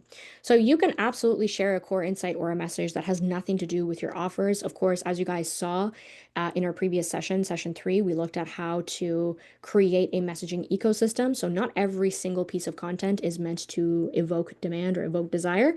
However, if you're perpetually creating content pieces that are not related to what your audience is going through, it becomes really difficult to actually position your programs, your offers, your services as something that you sell.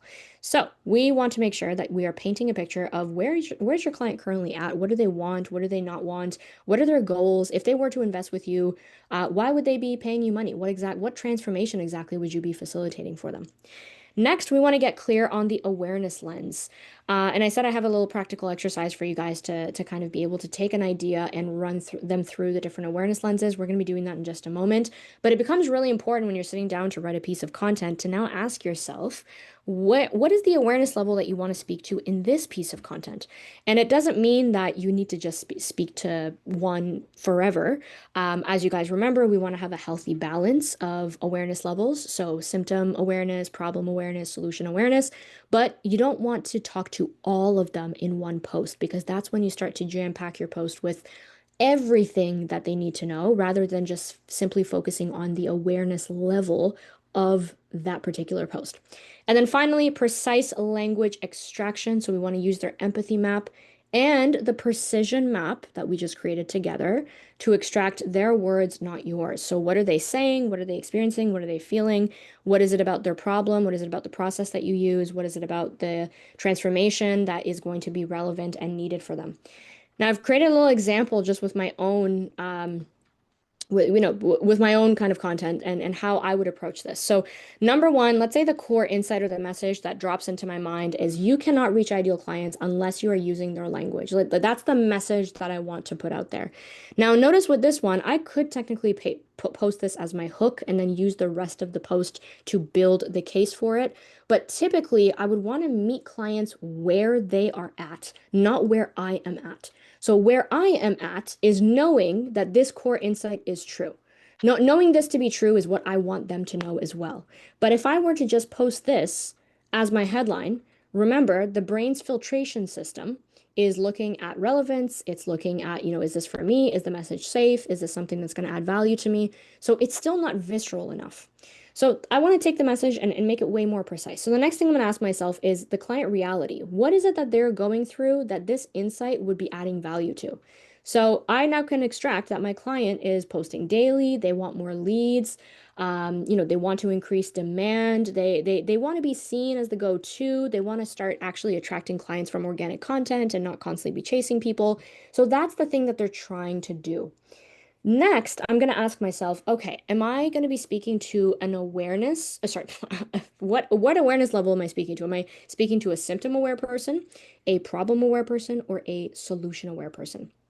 Because that is going to matter in the call to action, that is going to matter in the tone of the post, that is going to matter in the order of what I'm going to be teaching. So let's say for this one, I've decided that I'm going to be speaking to a symptom aware audience. The last thing is precise languaging. So if I know that this person is symptom aware, so they don't know exactly why their posts are not converting, why they're not getting clients, the language that I'm going to pull up from their empathy map is I'm being consistent, showing up on all the platforms. I don't know why I still can't attract clients. So I'm probably going to start with that as my hook. I'm going to say, if you catch yourself saying, I'm being consistent, I'm showing up, I'm doing all the things, why is it that I'm not attracting clients? Well, here's why. And I would probably get into a post talking about how you cannot reach ideal clients until you are using their language. I would say, listen, I know that you're super hardworking, you're an expert in your field, you've done amazing work with amazing people, you have a great track record. But the problem is, you've been told that you just simply need to be more visible, you need to be louder, you need to be more out there, you need to have, more eyeballs on your content. And so you've been burning the candle at both ends, trying to produce so much content, but it's still not landing. And you're starting to think, I should just throw in the towel. I'm just not getting leads. Maybe organic is not for me. Maybe Facebook's not for me. Instagram's not for me. TikTok's not for me. I just don't get it. But what if I told you it's not your content? It's just simply the language that you are using.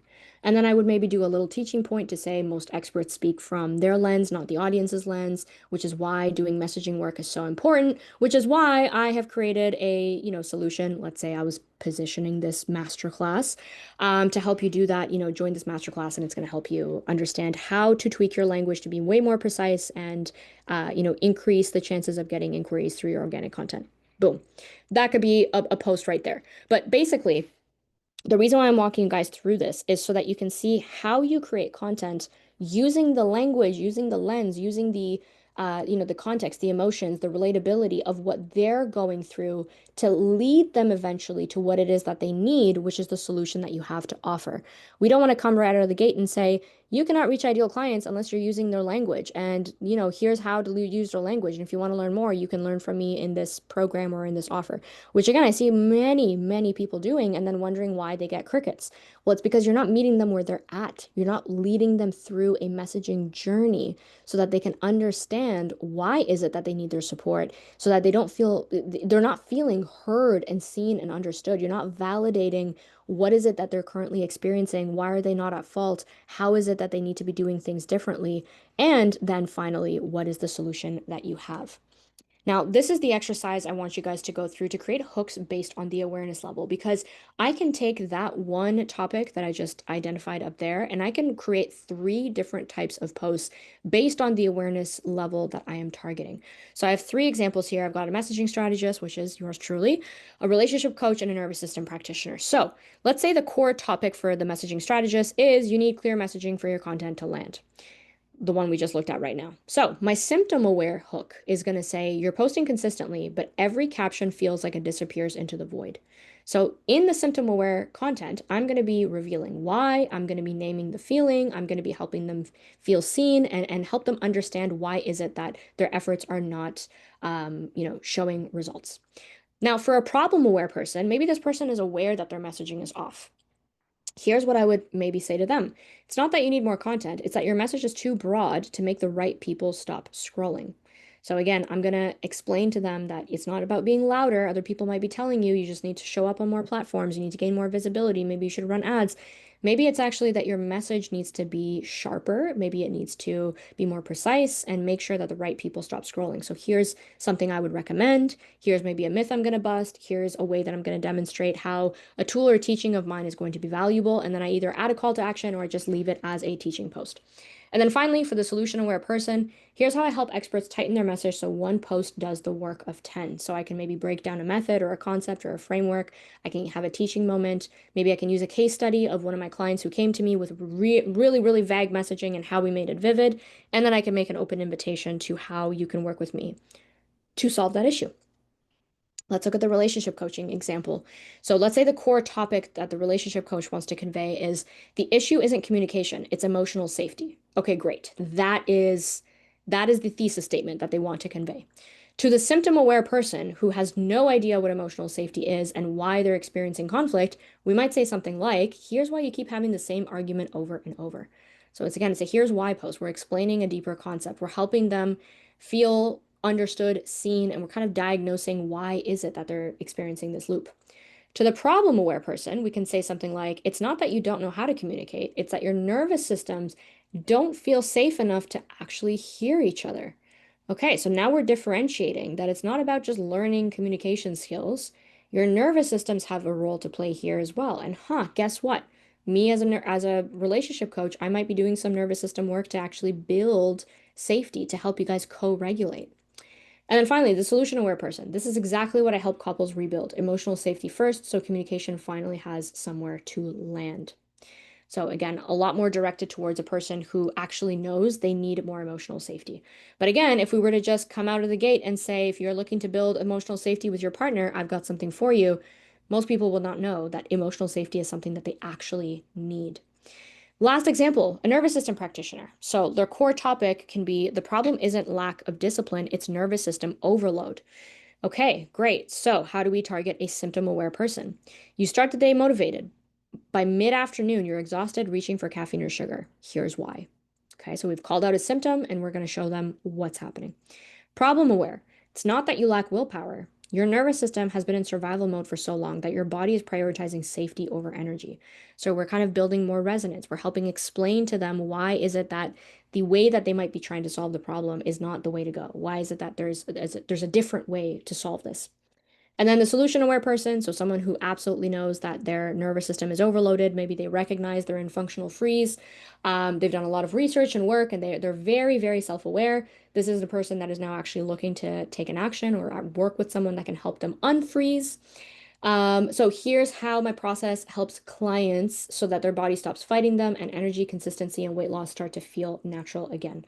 So again, we're not saying I'm going to teach you guys my 5-step nervous system regulation tool, metric, blah, blah, blah, blah, blah. We're showing them the before and after. So their body is going to go from fighting them Two, feeling like energy, consistency, and weight loss, which are things that we've probably identified in their empathy map as being relevant to them, are things that we're going to help them attain. So finally, we have reached this point where I'm giving you guys this practice framework just to help you put everything that we have learned into practice. So you can literally take this framework and follow it step by step, and whatever you end up with, you can create a post out of it to create buzz and create maybe some discussion, create maybe even new clients. But the purpose of why I'm giving this to you guys is to take everything that we learned from this session and actually learn how to put it into words that you would put in an actual content piece.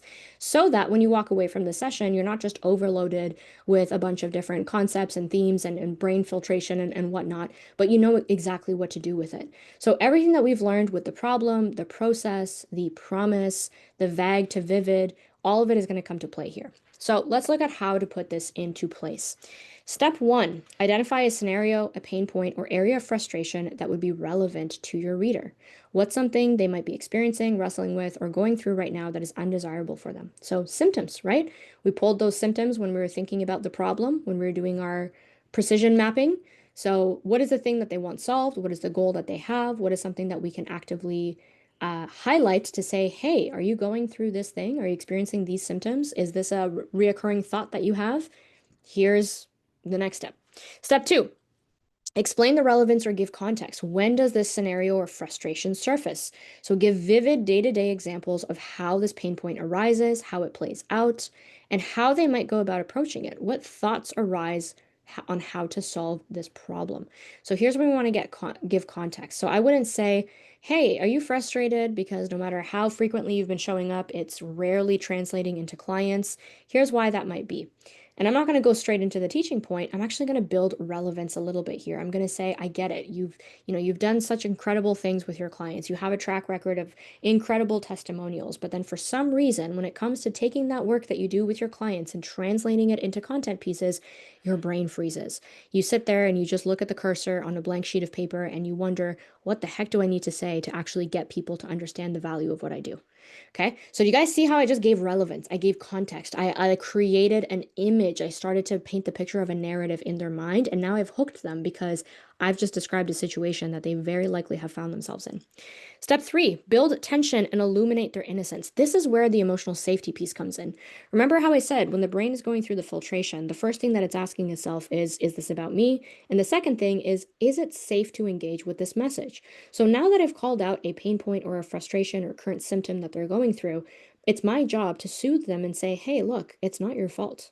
Right? So show them why they're not at fault. Who's to blame for why we haven't been taught how to deal with this problem? What band-aid solutions have they applied and why haven't they worked?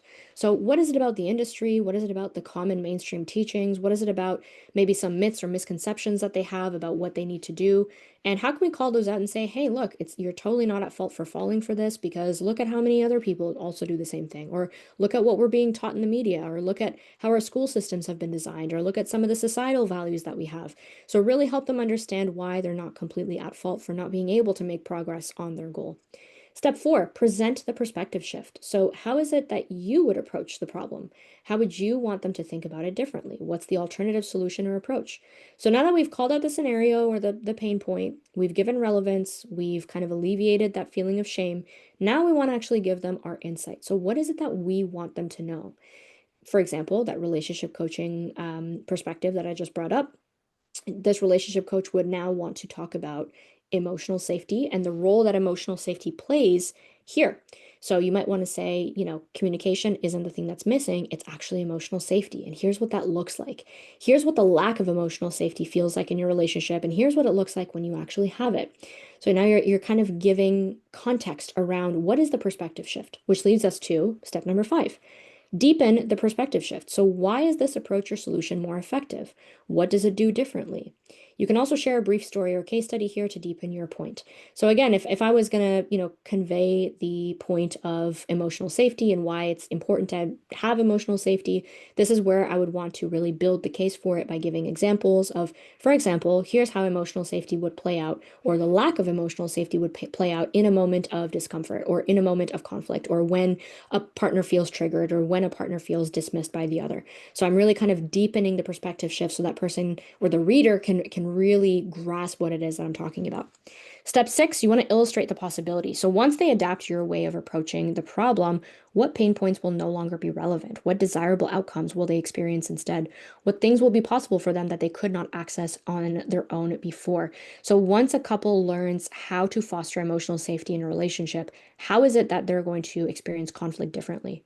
How are they going to respond differently? How is it that they're going to communicate with one another differently? How is it that each other's feelings are going to play a different role when conflict arises? So now you want to show them the benefit of once you have emotional safety, which by the way is the thing that I do with you, here's what it's going to look like after.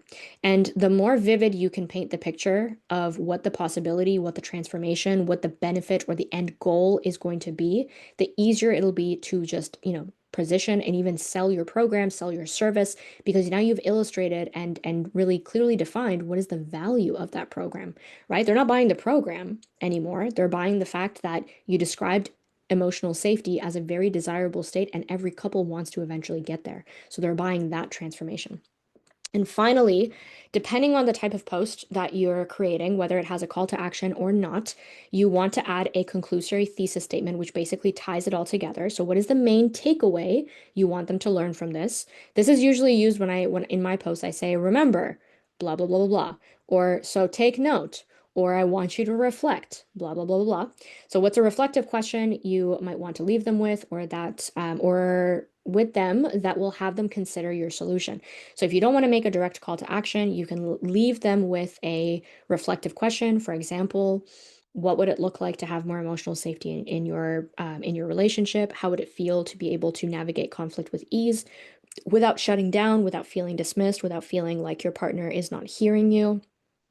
And if I want to add a call to action, I would say, this is exactly why inside my program, I have an entire module dedicated to fostering emotional safety with your partner, or, non-offensive communication, or I have a methodology that helps foster emotional intimacy and emotional safety. And if this is something that you're looking to do, here are the next steps. So I'll leave that up to you guys. If you're just having it as a teaching moment, you can absolutely just leave them with a core takeaway or a reflective question. That those are usually my favorite ways to end a post where there's no call to action. Or I would relate it, whatever the teaching point of this post was, I would relate it directly to a module or to a program or to a tool or something that I do inside my paid container, so that people know and they're aware of the fact that I actually have an offer that does this, so that I'm not just a provider that is offering free support or just, an educational talking head on Instagram, but rather I actually have a solution that people might want to buy. So as I said, I would prescribe this framework to you guys as practice, even if you don't make any active posts for it right away. I would simply want you guys to go through these questions, answer them, and try to come up with as many variations of this framework as possible. And you need to practice, practice, practice. And eventually, when you feel comfortable with one, you can take this and post it directly as is, as a content piece. It is designed in a way where you can turn this into a long form or short form piece of content, and just post it like that. This is probably the only framework that is templated like this that I have provided my clients, but it is very effective. And again, arguably, if you were to use just one style of content, especially when you are trying to build awareness or build authority in your space, and you're kind of getting tongue twisted with exactly what to say, this would probably be the framework I would want you to follow. So, in conclusion, this now brings us to our final slide of the series. So, I say here that the key to becoming a stronger communicator is to put this into practice. Just like a muscle that needs reps to strengthen, the more you work at connecting your thoughts to cohesive words, the easier this will become. You want to practice in public, publish your work, and continue to refine the way you speak and write as your ideas deepen. I very confidently believe that if you don't master anything else in business, your messaging and the power of your word has enough gravity to bring in opportunities, attract clients, and create income streams without flashy tactics or fancy systems. As I shared with you guys in the beginning, when I started this journey 10 years ago as a copywriter, I did not have the energy, the knowledge, the resources, the money, the time to pour into building websites and having fancy graphics and having a funnel and having a low ticket offer. And I didn't have any of that. All I had was my ability to communicate persuasively. And so I quite literally went door to door to businesses saying, hey, I can run your social media. Hey, I can run your ads. Hey, I can run your newsletter. Hey, you want me to update your blogs on your website? Do you want fresh email copy? Do you want fresh website copy? And I was doing a good job back then for as little as I knew about actual, about everything I know now, as not just positioning it as copywriting or running your newsletter or running your email list. I was positioning it as I know that you don't have a lot of time. I know that you're a busy business owner that's running this business. Back then they were all brick and mortar.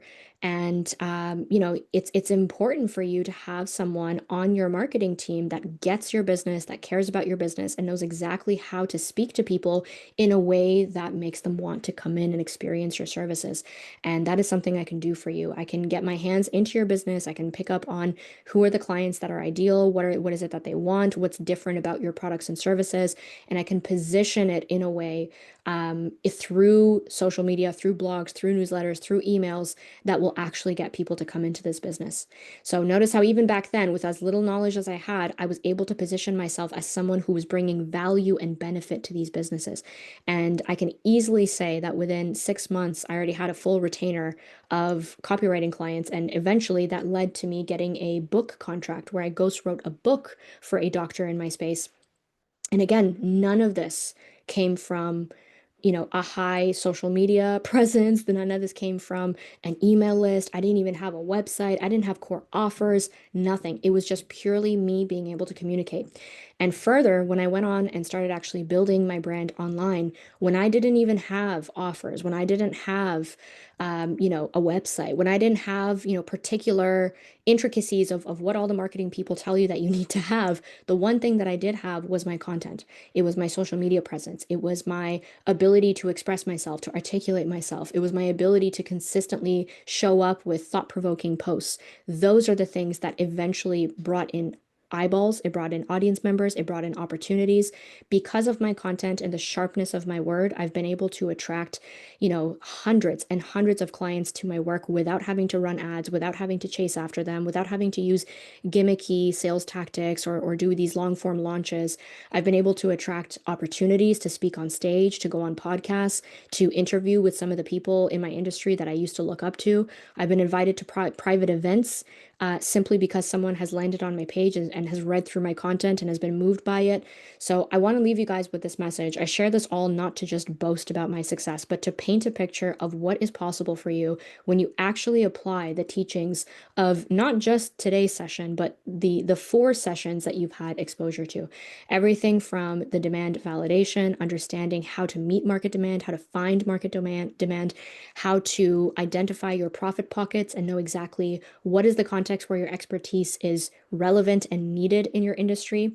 How is it that you now take that information and brand yourself, position yourself, and consistently become top of mind to the right people? How do we get absolute clarity on your ideal clients and their psychographics?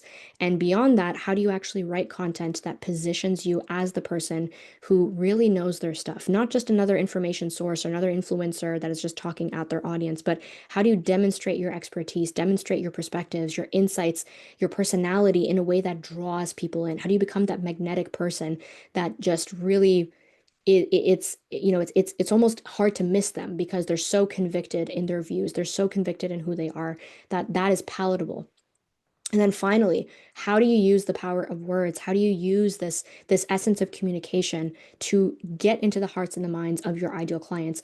Not by using manipulative tactics or dark psychology or using these bait and switch, headlines, but rather getting to know your customer at a deeper level, getting to know your audience members at a deeper level, getting to know yourself at a deeper level. What is your value? What is it about your work that makes it so unique and makes it so juicy? What is the mission What is the movement that you are starting in your industry? What is the thing that is driving you forward? What is the reason why you started this business in the first place?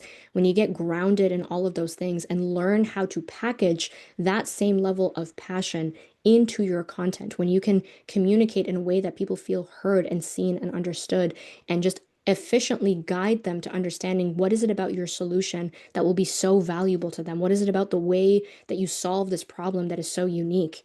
That is what this series is meant for you to do. That is exactly what I want each and every one of you to feel confident in. I want you guys to walk away from this series having a strong sense of clarity and confidence in your direction, in what is it that you want to be known for, in how is it that you want to position your offers differently, and what is it exactly that you want to build in the next year and beyond that eventually becomes your legacy. So if you've made it to this point, I congratulate you. I'm exceptionally proud for those of you who have undertaken this journey. As I said in the very first introductory session, I know that these sessions are dense. There's a lot. I did say that your brains are going to be used, but my intention and my goal for this series was truly to give you guys all of the knowledge and the tools that I believe were the necessary foundational elements to help you guys come into yourself, help you guys develop a brand, and actually start implementing the things that move the needle, not just applying random tactics and strategies and kind of feel good dopamine rushes of getting viral views, but rather, how do you actually build a sustainable business? How do you create models of thinking? How do you create a name for yourself in the online industry? How do you create offers that people actually want to buy? And then how do you go out and market those offers in a way that is consistent and in integrity with who you are as a person? So I congratulate you for doing the work. As I said at the very beginning as well, I highly recommend that you come back to these trainings. This is not something that you watch through once and the material just sticks. This is something that I want you guys to use as a practice, use as almost like you're a student going back to school. You're going to go back and study it. You're going to revisit it. The reason why you have lifetime access to these trainings is exactly because of that. I am more than certain some of you are going to come back to these trainings in 6 months or a year from now, and it's going to ring different because you will be in a different place in business. So again, I thank you so, so much for giving me your time, your effort, your attention, the trust that you have put in me to guide you along this journey. If you've made it this far, I again congratulate you for um, in being so dedicated into the work and being so dedicated to yourself and to your growth and to your progress. So where you go from here is completely up to you. But I hope that this was not our last encounter, and I absolutely wish you the best on your business journey. I know that you will create anything that you set your heart to, and I'm just thankful that I got to be a small piece of this journey. Thank you so much, and bye.